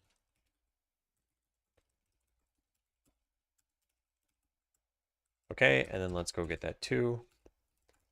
Passive ability, passive ability. Good, done. Let's try that out.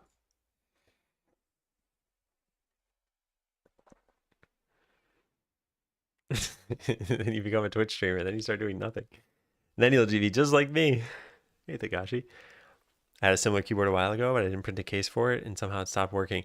The somehow is probably your board bending a bit, and then the solder detaching from the, well, like it would no longer form connections, I guess. Because that sort of happened with me with the LEDs.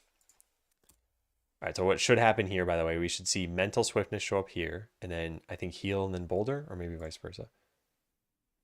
That did not work at all, which means there's an error, which means I messed something up. Where is the error?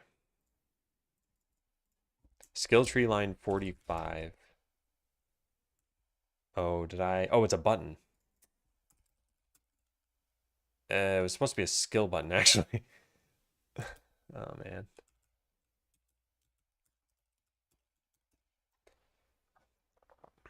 All right, but other than that, it should work the same way.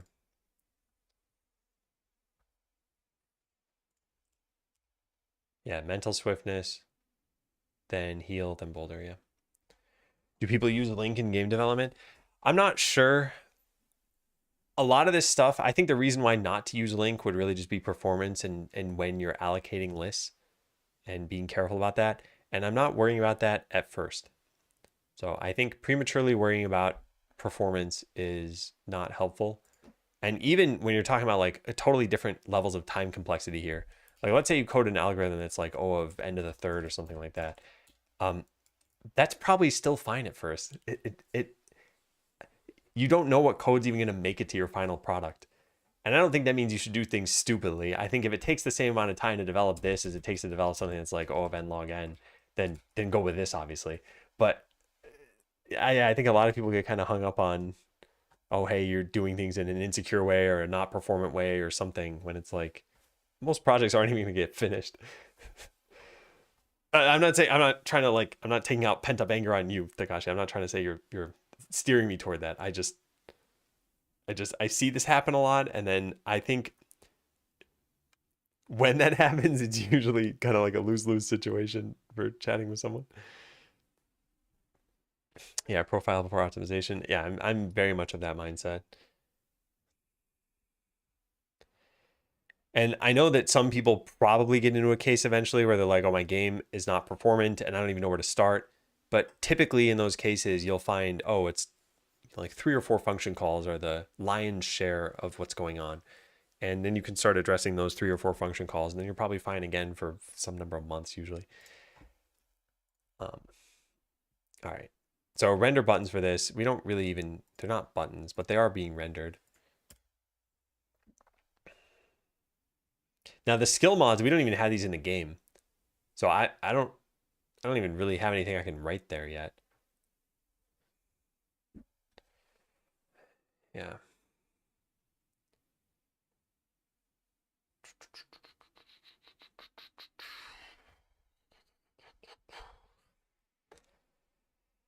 These would all come from the abilities. Yeah. Do I want to manifest all these things?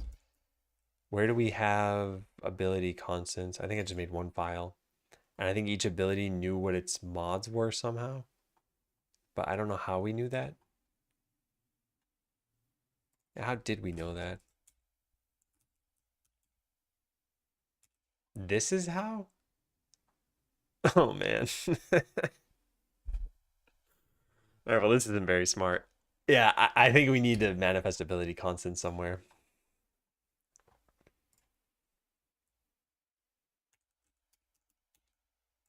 Manifest ability constants. Each ability should have a display name.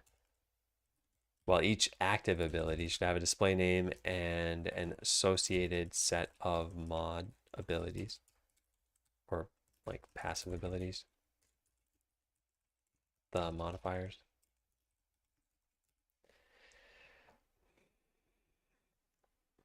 Is there anything else we need for that? I don't think so. I think we can probably, at least for the initial part of the game, just assume that you can't put more than 5 points in any ability. I think it's probably fine.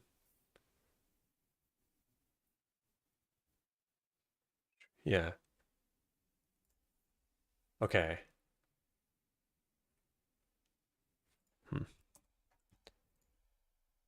So the only thing we kind of had here was we had an all item data, and this manifested everything like what we'll probably eventually do for abilities. We'll probably have an ability data, and we'll have a dictionary storing all this stuff. I think that's reasonable. Is there anything else abilities need? What did they have here? They had a name, they had a description.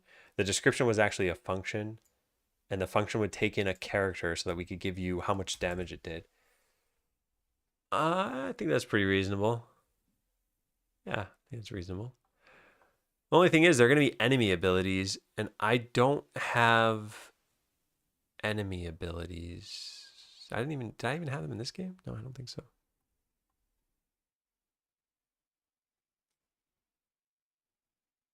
Does the ability have a description right now? I think we got rid of that since it was going to be, yeah, I got rid of that. Okay. Well, this will be the next thing to do post break. Yeah. Is it jump time? It's jump time. All right, for those who've never seen this, every once in a while I do an intro. You can type join to play. No need for an exclamation mark, just the lowercase word join, and then J and a number to jump. And the goal is to get as high up in the world as you can. I will be back in a few minutes. Have fun.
Hey again.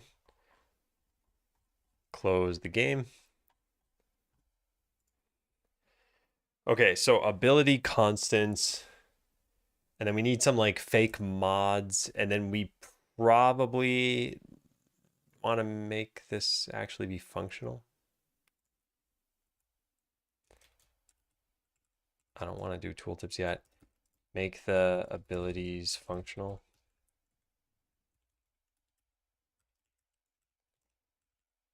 Yeah. Make sure to, yeah, I don't know, whatever. Consider the common formatting for this and maybe expose some simple functions like format %.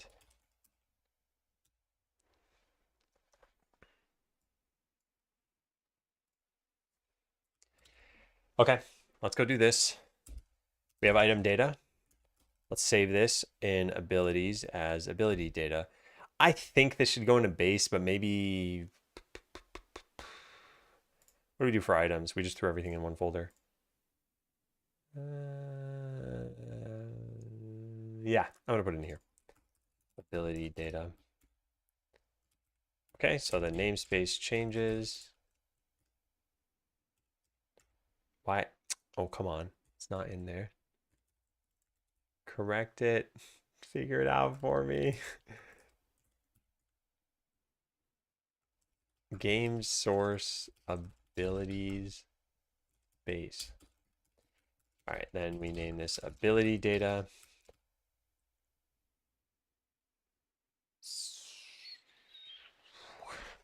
Should the data know its own ID, I wonder?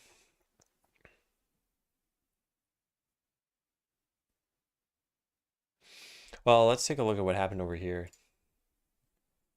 No, this was just name description for all of this stuff. Yeah. Because I guess the ability knows its own thing. All right, so we have a display name. Display name. And we have the set of mods that it might have and a way of getting a description for it. I guess the mods would be optional. List ability ID question mark mods. Something like that. All right, let's get all these things. Then we store this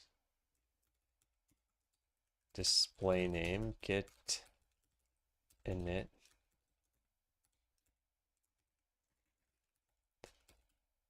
All right, and same thing with the mods. Except for actually call it display name. Mods are going to be the same thing. This equals mods. All right, and then string and a list of ability ID. Change it to use one of these things. Yeah, sure. I read only list.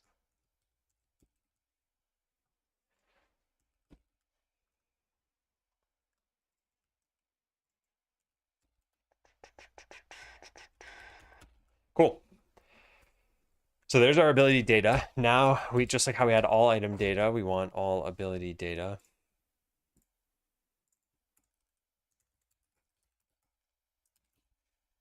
All right, go rename some of these things. Ability. This is in the same place as this. Hey, Grace, it's going well. I've been making some good progress in the last few streams. I think the skill tree stuff is, I don't know, it represents a lot of work that needs to be done in total, but not really all work that needs to be done at first. And that's always a little bit difficult because it's nice to feel like, okay, I don't need to come back to this later. But that is not going to be the case here. We are definitely going to need to come back to this later. It's going to be ability ID. And I can show you in a bit. Probably take like 10 or 15 minutes to get done with this part, I think. Abilities. Static all ability data. So add some of these things in here. This is going to be ability ID dot heal. And then a new, this will be heal. And it needs any associated mods. And then boulder is the same way. And then let's add in like basic attack here. basic attack, and it just won't pass in list of abilities.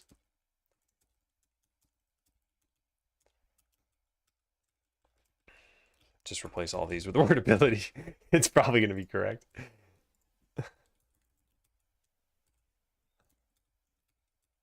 Try and get the ability ID, otherwise get the ability data. No ability data found for ability.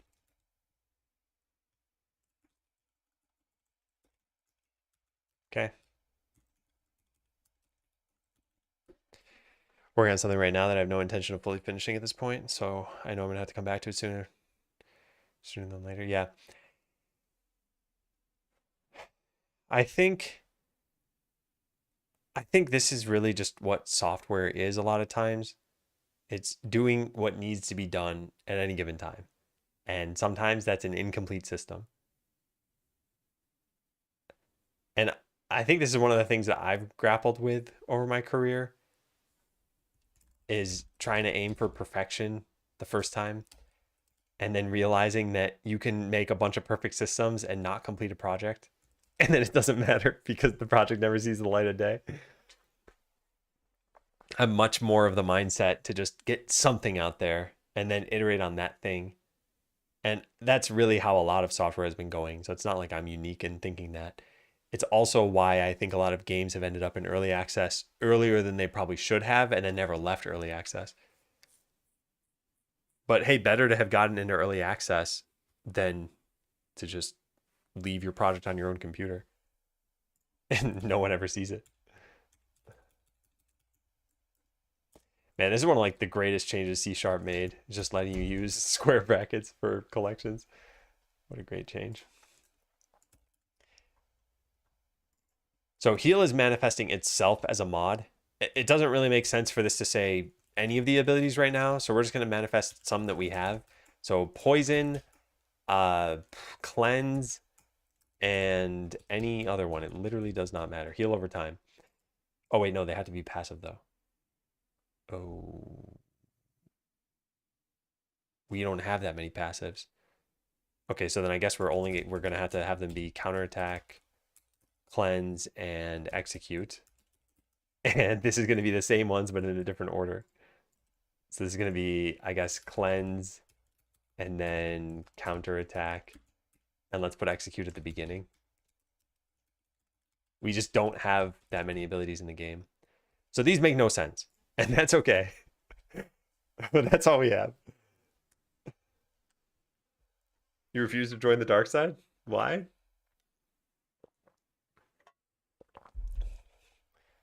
It's comfy here. You should join.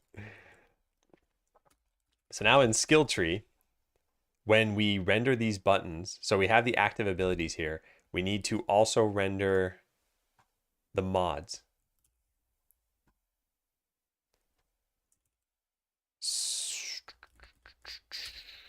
This is where I would have liked to have made a row of this stuff because this is really dumb the way I did it now.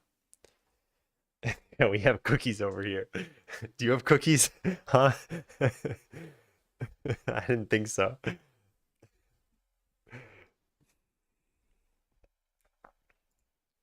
So we could just dynamically create an HBox container.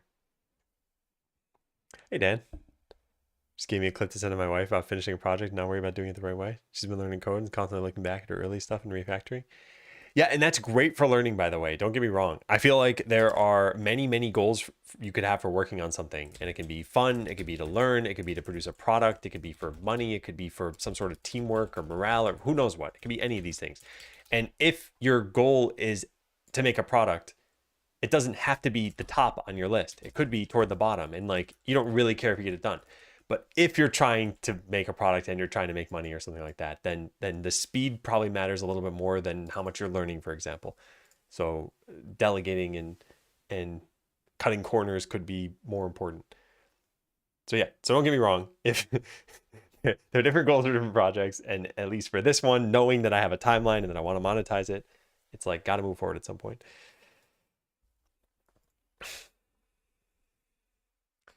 Maybe you think you're going to refactor is going to stay exactly the same until you fully rewrite the project from scratch or scrap it.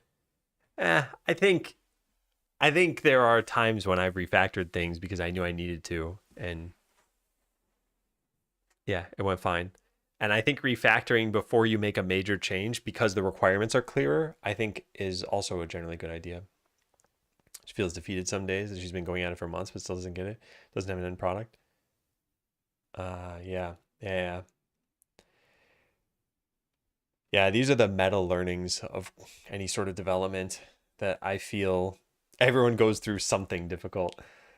And it's tough because you can hear it from other people. You could hear someone say something like, that the expression "keep it simple, stupid."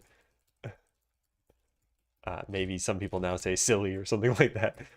But you can hear this a million times from people and just think, yeah, but this demands the complexity of this system. It's just hard to internalize some of those things. Yeah, it's been nice doing game dev. This started. How long ago actually did it start? March 20th, I think. Or no, wait, game design went back to March 13th. So it's been about like 2 months of working on what essentially turned into this. I released this, which is not worth playing. I'm going to link it in the chat in case people ask, but this was the battle system of what is going to be in the current game. So you would start a game and you picked a character class, and then you could move around this world. You get into battles, and at first this was a dumb gimmick, but you manually controlled the fight. So you click Fire Blast and it uses Fire Blast. And then as you level up, you get this automation skill. And now there's a 25% chance that it just picks for me. So there, it just picked for me. And here it didn't. So I have to click still. And as you leveled up, you maxed out this skill, and then you unlocked the rest of your skill tree that you could get. So then battles were fully automated, and you would just control moving around and where you want to fight in this world. And people gave a bunch of feedback on this, and that's what turned into what you're seeing here, which is Skeleseller. So this game has the same battle system, except that it doesn't start with manual control. And there's a whole new system of the town management stuff. So you will hire some adventurers, get into battles just like you saw in Idle Ascendance there. And then when you win the battle, you'll get items, and the items will go into your storeroom, and your skeletons will restock it to your shop. And then customers will go and buy it. And that's it. You ever play Clickpocalypse? I might have. I keep forgetting the names of some of these games, but I've probably played that.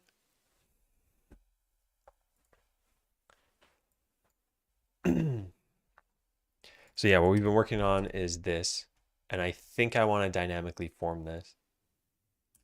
Yeah. I don't know. This is what's tough. I know there's going to be the same structure for everybody.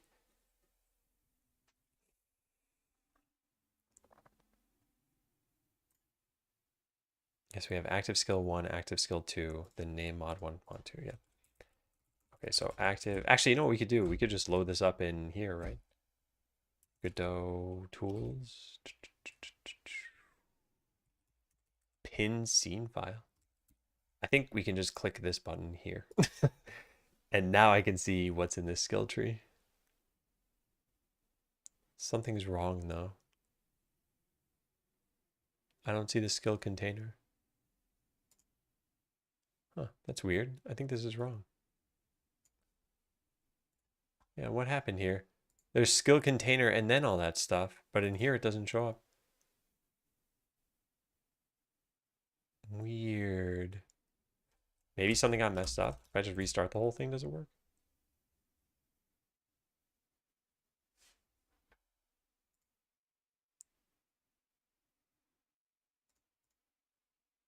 It doesn't show anything now.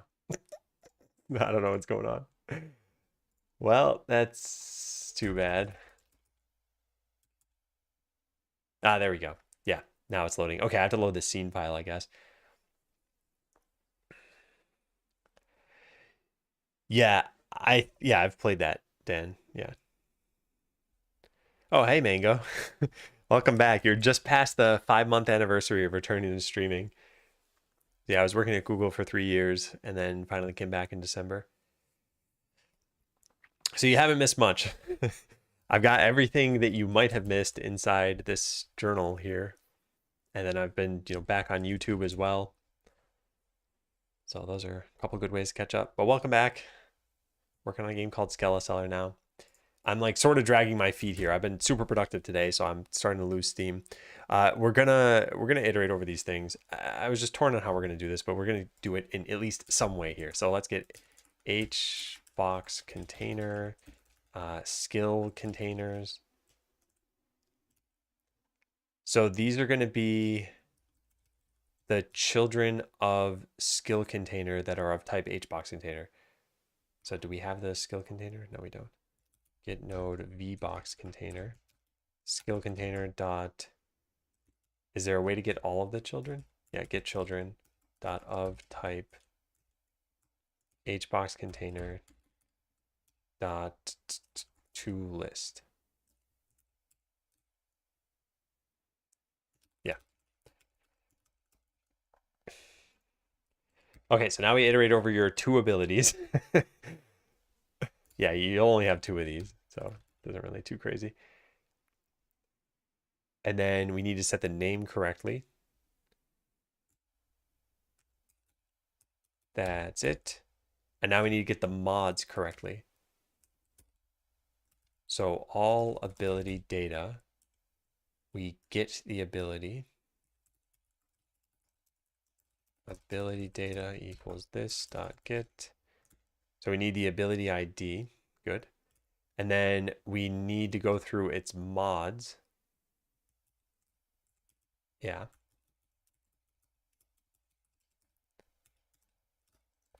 Mods equals ability data mods. And then we iterate over all of these. Or we can't do it this way though. We need to do it with a for loop. Okay, mod label is get mod J. Yep. Yeah, this would almost work. But the mods themselves are just ability IDs. So we need to turn that into ability data mod data. And then get mod data dot display name. All right, good. Now rename this to display name, which is what that should have been the entire time.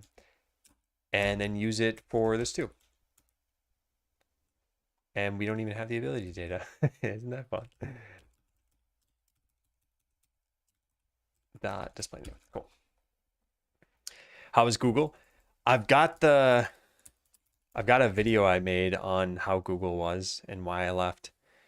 In short, I think it was a good company to work for. I think there were a lot of smart people, and I don't think I'm compatible with corporate culture. That's my general takeaway.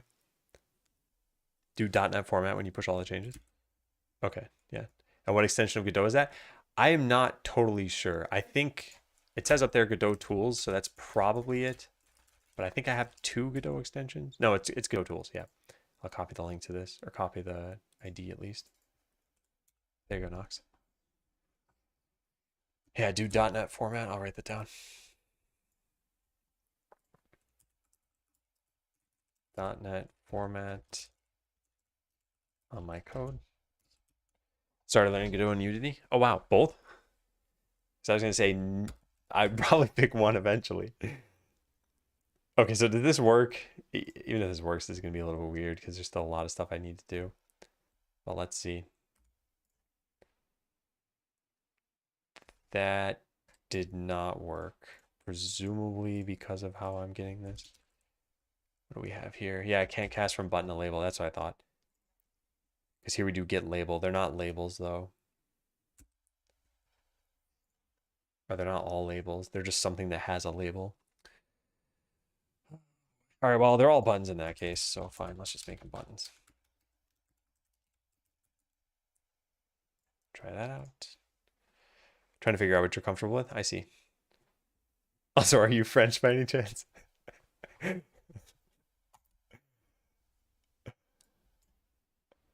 right, this still didn't work. No ability found for, oh, not Brazilian. Okay, gotcha. And hey, odd one in. Why though? Oh, the typing comfortable with an N, but it was probably just a typo. I'm not even sure if that's how you type it in French. Translate. Comfortable. Yeah. Okay, it is. All right, I'm not just making that up. That's what made me. Never mind. Want to dip my toes a bit more into game development? Did some Lua.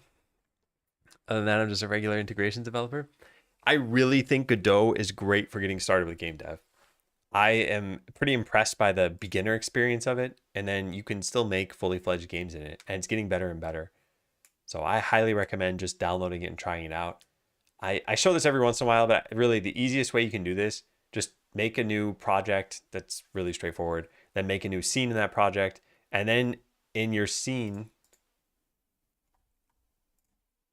something's broken with this right now. That should not be showing up. I don't know why that is. Okay, yeah. Well, normally I'd be able to actually show this off, but you can just drag an icon onto your scene and then attach a script to this and just start coding stuff. And I know in Unity, it's also probably pretty simple. I haven't used Unity in a while, but yeah. Nice to get started like that. So counterattack doesn't have an ability data associated with it? Ah, it does not. Yeah, wow. Well, how do I want to do this? I guess what we want to do is manifest. Let's, how do I want to do this? For each, I'll just have this type it out for you. Go through each ability in ability IDs and make sure that there's an ability manifested for it. I just didn't want to write the part about iterating over abilities. It didn't even do it for me. So wow. Discard. I think we could just do this the same way we did for adventurers. There was like get unhired adventurers or something. Adventurer IDs. Adventurer class IDs.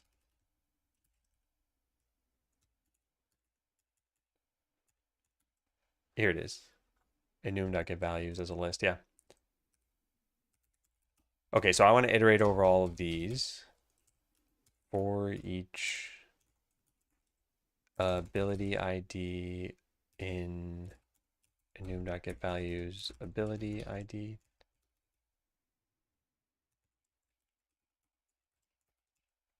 Does that not work? Type in identifier. Oh, yeah. All right, so for each of these, now make sure it contains it. Yeah. So that way it will break earlier. Initialize all static fields inline and remove the static constructor. Why is it? Yeah, it doesn't have a fix for that. And then remove this throw statement.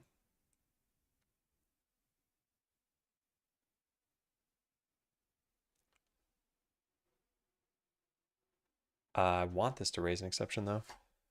Hey, Mr. Someone. Want to ask if you studied computer science or any other degree, or if you just started coding for fun and if you can land a job that way. I myself did study computer science, but I think regardless of what I did, you can just start coding for fun and then land a job. And we've seen a rise of shorter degrees, of boot camps, of people who transfer from completely unrelated degrees. I've worked alongside people with no degree, like a PhD in computer science, an English degree, and probably everything in between. It's not like I knew everyone's education history. But yeah, I think that's one of the nice benefits, at least working in the US, that's that way. There might be somewhere where there are regulations or something on what you need to be to, or what you need to get to start in computer science. I don't know, but no real regulations on that in the US at least. Oh, it also has an N at the beginning. Okay, I see. Next keyboard was something like that. I love this keyboard. I think it's great. I did a video on this recently.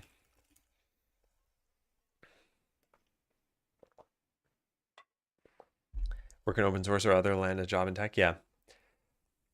Yeah, I haven't paid too much attention to how boot camps have been doing.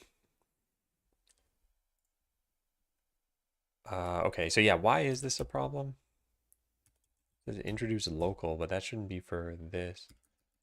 Can you check the throw warning in the docs? You mean this one?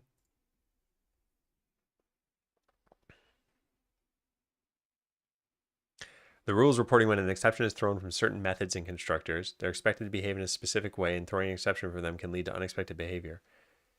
The thing is that I want to break the code completely when this happens.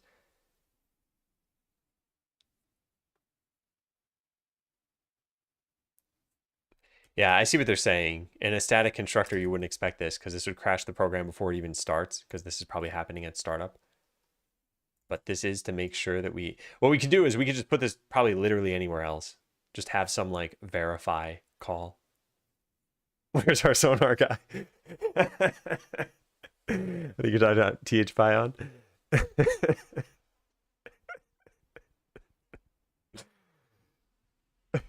is what's so great about streaming. Well, I want this to exist somewhere. I want to make sure that we've got all of these.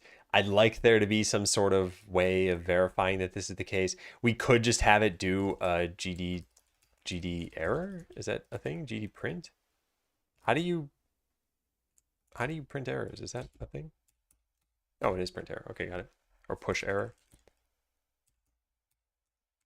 Okay, yeah, no ability found for that. That's totally good. So this is going to spew a whole lot of issues at me. Initialize them all in line and remove the static constructor. Too bad I can't fix this. I think what we could do is we could just say here, like ability data. Actually, could we just say new? Oh, it's got to be a key value pair. Can we do it that way? Is this a thing or is it making this up? Syntax errors. Yeah, I don't think this is actually the right syntax for this. I wonder if there is syntax for that though. C# dictionary initialization syntax. It's weird it's the same. Well, it's not the same once I added in this for each. Here it was, now it's the same as item data. But with that for each, it's not. Have I ever joined game jams? I don't think so. Yeah, I don't think so. I kind of set one up, kind of, sort of, in the form of Jump Royale. I endeavored to make this in 3 days, and we took 3 days doing it, but then since then we've been building on it. Jump Royale is the game we play on breaks in the stream now. And normally it's played every hour, but I probably won't take another break this stream. I'll probably just stop. New dictionary keys and values with curly braces. I might like this better. So it would look like this. Is this proper? It's only if you have new dictionary. Do I need new there? I don't know. I don't know what I'm doing right now.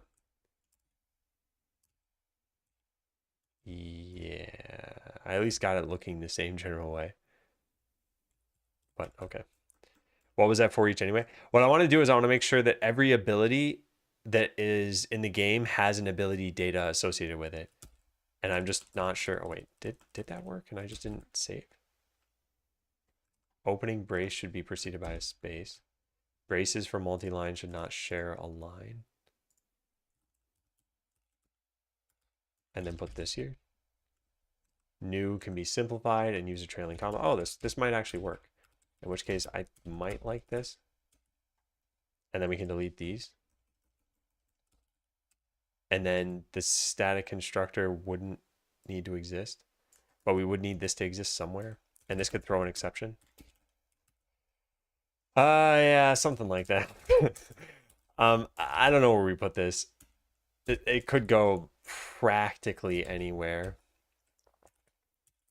We could have a public void validate all abilities. This could just be a test. But yeah, throw new exception. And maybe we collect up all of these. List ability ID missing abilities. And then if count is greater than 0. Okay.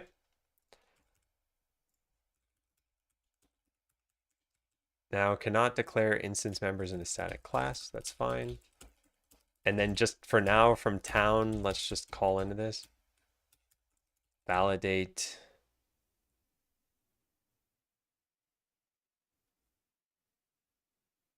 I don't know. I'm just gonna do this. All ability data dot validate. Okay. It should give me like 12 different names of classes out of this because I did not manifest any of them. And I think we have, I don't know how many we have. It doesn't matter. All right, here's the error. No. I want to copy the error. I don't want to go to it. So what's it saying? Missing ability data for the following ability IDs. Counterattack, mental swiftness, poison, heal over time, basic stun attack, IC, taunt, cleanse, rage. Okay, let's go add all of those in. And then it should no longer complain at us. In fact, if we just do this, we can just kind of dynamically do all of these at once. Yeah. So ability ID dot, and then new, and just take the ability ID for now. And then we don't need anything else yet. There we go. All right, this should look like that. This is this is not a real ability. So I guess we can call it heal over time hyphenated maybe. Basic stun attack. Yeah, that's good enough. All right, let's try that out.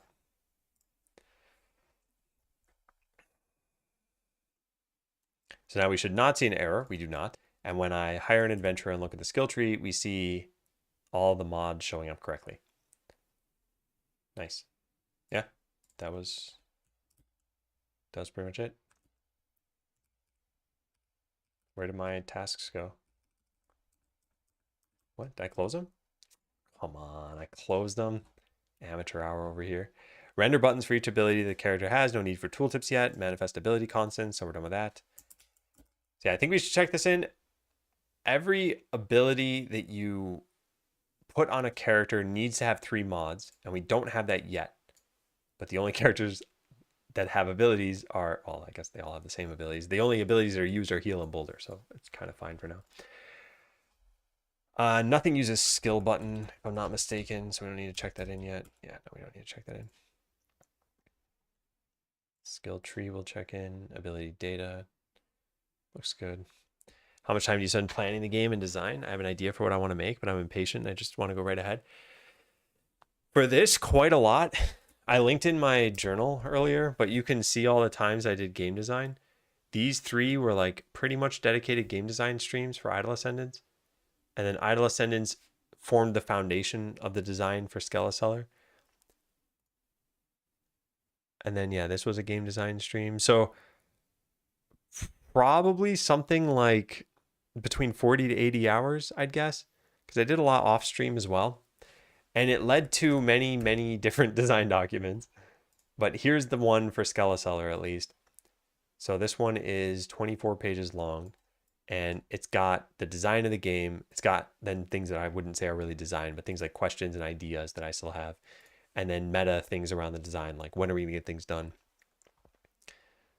So I find this very helpful.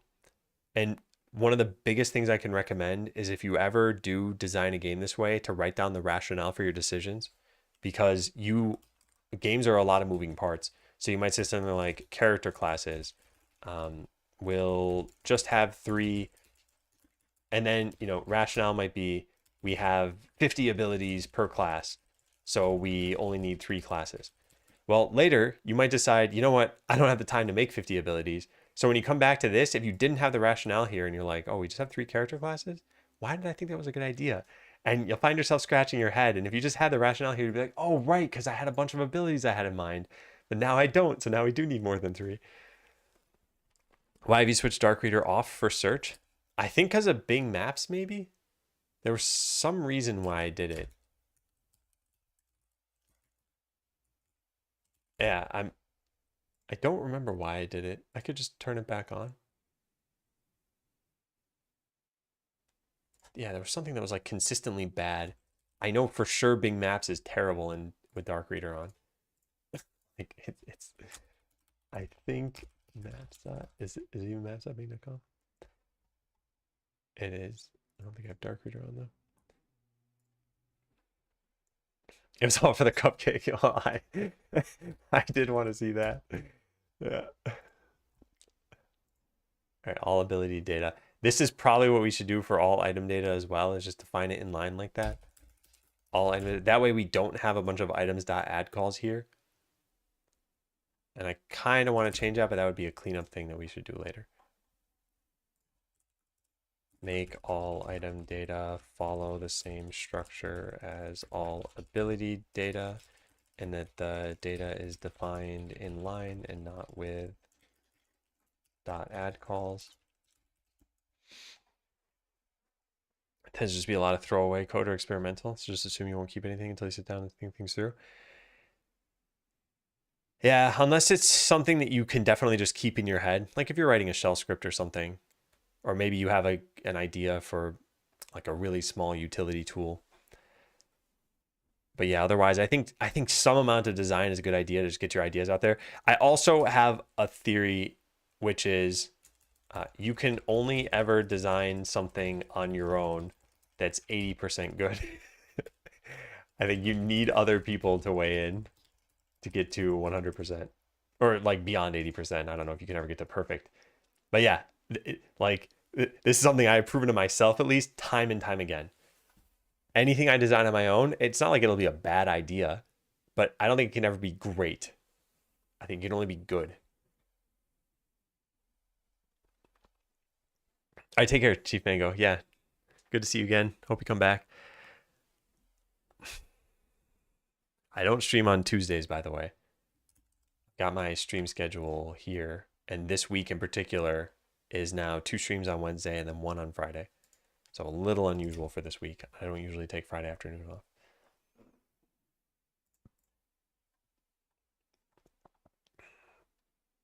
I think this is good. I think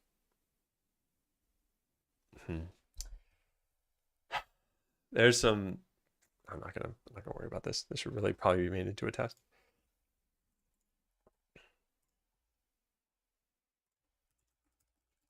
Make all ability data, validate.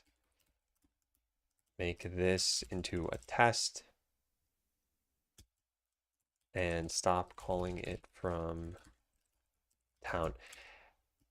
It's kind of nice to have it be called when running. I guess on pushing it'd be fine too. But all of this is nonsense data, so I don't care about the data right now. I just care about how it's being created, and I think that part's fine. Yeah. Okay. Yeah, that looks good. What about over here? Yeah, that's fine for now. This is fine. This stuff also gets a little bit weird. And now we don't even use active skill label 1, do we? No, we do. Why do we do that? Why do we do that? Skill label name. I don't think this is needed anymore. Yeah, I think we can just delete that. This is why you review your own code, people. Yep, it's not needed. Which means I can now delete the references of those. Active skill label 1 and 2. I think this one's probably still used. Yeah, it is. Because I don't know what else would have gotten us there. Yeah. Okay, so fine for now. Yeah. So we'll check in all of these things. So add ability data. The skill tree now renders the mods of abilities as buttons. None of these buttons are functional yet, and none of them have tooltips.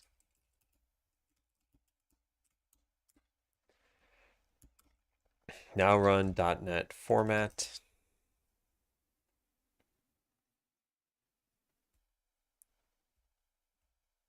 Well, this takes a long time. It took 7.69 seconds. And these got slightly changed. This is fine, but if I save this again, will it undo it? Yeah, it will. Okay, so I need to figure out what's causing that. And then what changed here? Ooh, this It's actually removed some code. Oh, it removed the unused parameter. Add an empty comment to the constructors.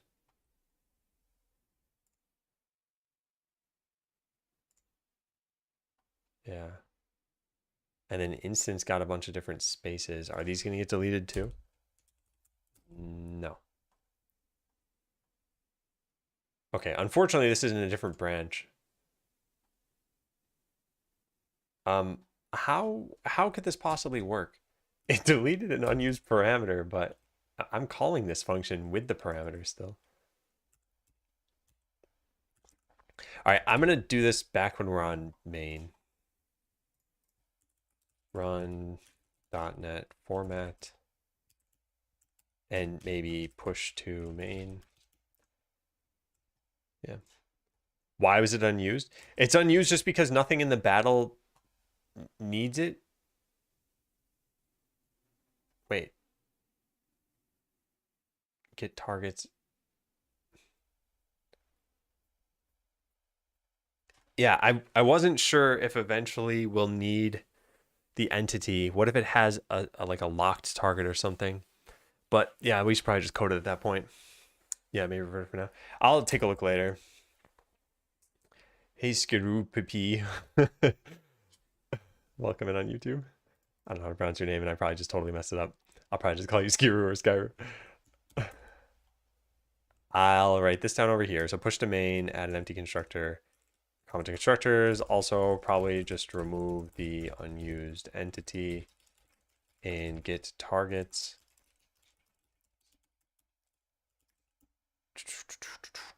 Okay, but for now, let's get rid of all these changes. I will do this at some point. Okay, next, allow assigning and unassigning points to skills. So there are only 6 buttons you can actually click. They're all in skill tree. And when you click one, mod label dot pressed. Okay, how's this gonna work though? We need to like delete all of the delegates we would have had on this. I don't know how we're gonna do this. Or maybe each button only gets one pressed event. The button needs to know which mod it is. Doesn't have a way of doing that right now. This is gonna be a mess. Yeah, this is gonna be a mess. I'm gonna need to save this for later, I think. The buttons need to be skill buttons so that they can have a mod associated with them. Otherwise, we could get this from the name. These buttons are regular buttons and they're called mod 1, mod 2, mod 3. From that name, mod, and the number 1, 2, or 3, and then the parent, active skill 1 or active skill 2, we could figure out which skill it's supposed to be. But that's really circuitous when we can just store inside of it the ID that it should have. And then when you click it, it should call back to the skill tree with the ability ID. It goes in your selected adventurer and it raises the level of that ability. Yeah.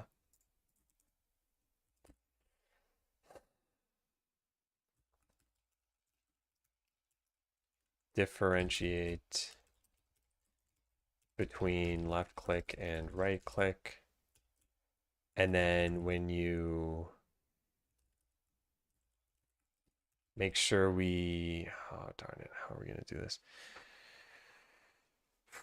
We need to create skill buttons on the fly, which means we should delete the old skill buttons.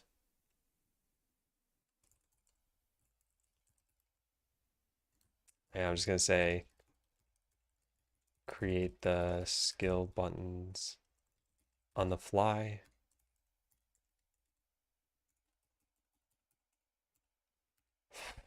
So that they'll automatically garbage collect their delegates. And then make the abilities functional, show tooltips. The tooltips thing, I'm just not looking forward to. And I have pretty much all the code that I need. I don't know why I'm not looking forward to it. I guess it's that anything that can have a tooltip is going to have the same general logic for showing tooltips.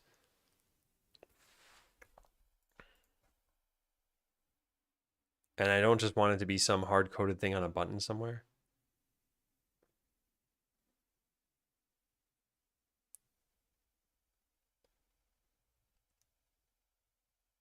Yeah.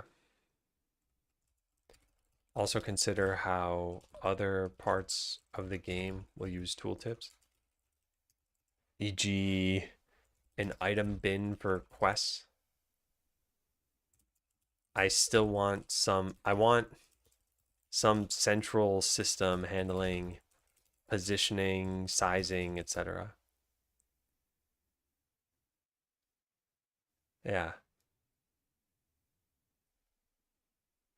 Yeah. Okay. Well, that's going to have to be stuff for another time. I have the ability cleanup stuff left to do too. And I have this skill tree stuff. Is there anything else? Because there isn't a ton of stream time this week. I've got to add all these tasks as well.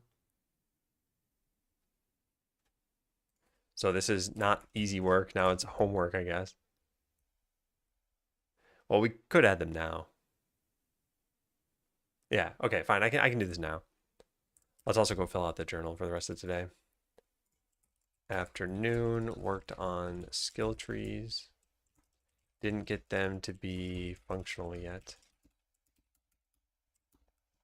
What time is it? It's 3:39. Oh man. I gotta figure out. Hang on a second, let me think about this. I've got to do some week planning in my head right now. WEEK week. This is non-stream stuff, but I'm trying to think if I ended right now, would I have enough time to do some of the errands I've got to run? I don't think so. All right, fine. Then let's keep going with this. Any particular reason for picking Godot? The way I look at it is I feel like the main contenders in my head were Unity, Unreal, and Godot.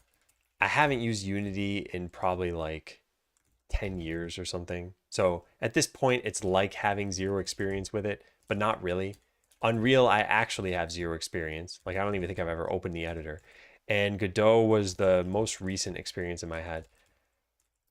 Also, Unity's been doing a bunch of just questionable decisions in my head about their business. And it might not have affected the game, but it just doesn't give me confidence in using Unity. So all signs kind of led me to Godot.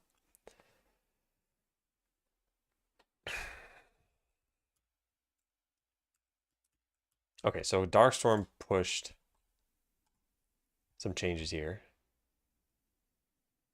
Updated 1 hour ago and updated 1 minute ago, yeah. Botland used a bunch of like web technologies. It used Pixie.js for rendering. It used Howler or something like that for audio. And I mean, because it was an HTML game, it used like React for UI. So yeah, it wasn't, I don't know, I think that was just a mistake to have done it the way I did it. I think I spent a lot of time struggling with things, and I probably should have just used a game engine. But I wanted it to be a web game that people would play. Just, yeah, not the best move. Yeah, they shot themselves with those decisions. Yeah, well, they just got a new CEO, right? A former Zynga person, I think. Or am I making that up? I think they did. All right, what was this? Drop the changes in tests. While that somewhat works, I realize it feels too hacky and will most likely hit a hard wall at some point with the amount of things we can test. Can't wrap my head around the chicken soft package. Well, we should probably get it to work after checkpoint 1. We really need some tests. Yeah, I agree. So this is what, just one line now? Yeah. Okay, well, this looks fine to me. So let's merge this.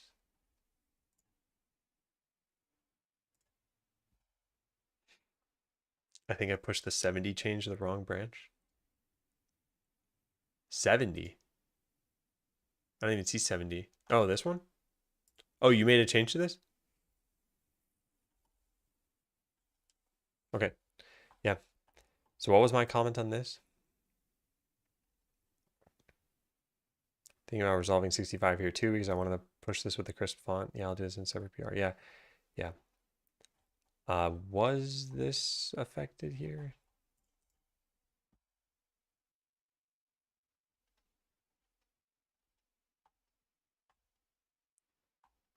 Something's off.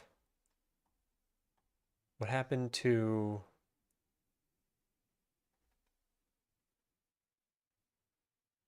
all the stuff that happened in town?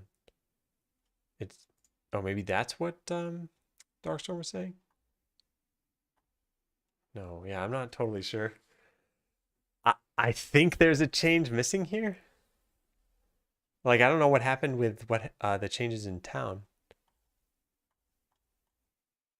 Oh wait, oh, due to town changes on stream, I removed the button creation code and left your code. I see. I didn't see this comment, my bad. The only changes for now are just implementing an empty menu with button creation logic, including the new input action. The menu will do nothing for now because we would have to move the new code. Menu starts invisible. I'd like to split this PR if possible, so we'd only be merging the debug menu code or just making something completely new.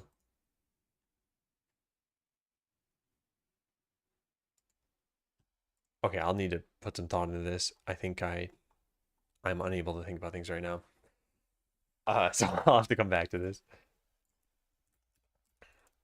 So homework, review Dark's PRs, clean up the ability code. Yeah.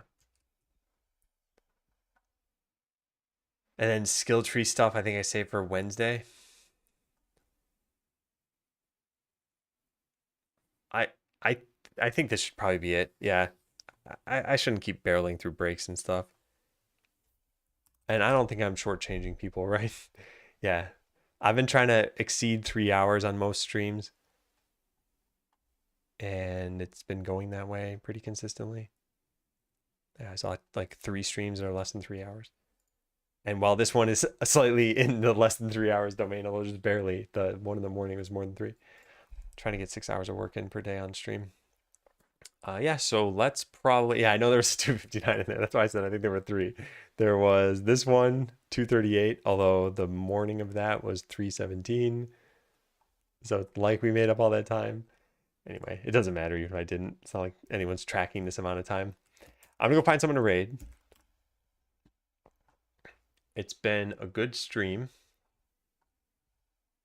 I have a lot of stuff to do, especially if we're gonna try to release the first checkpoint at the end of next week.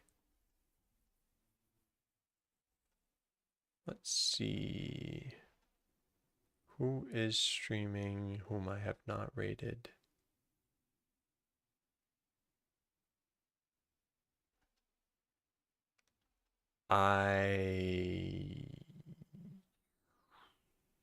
Let's rate this person. All right, give me a sec. I'm just trying to find new people that we can interact with. I see that in my get lens says 64 that you merged. That's weird because I don't think they were. Oh, 64 that I merged like a while ago.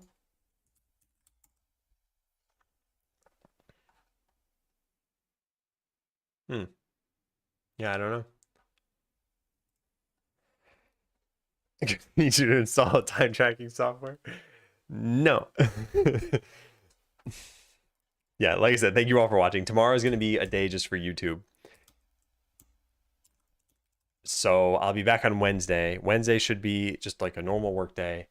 And then this Friday is only the morning.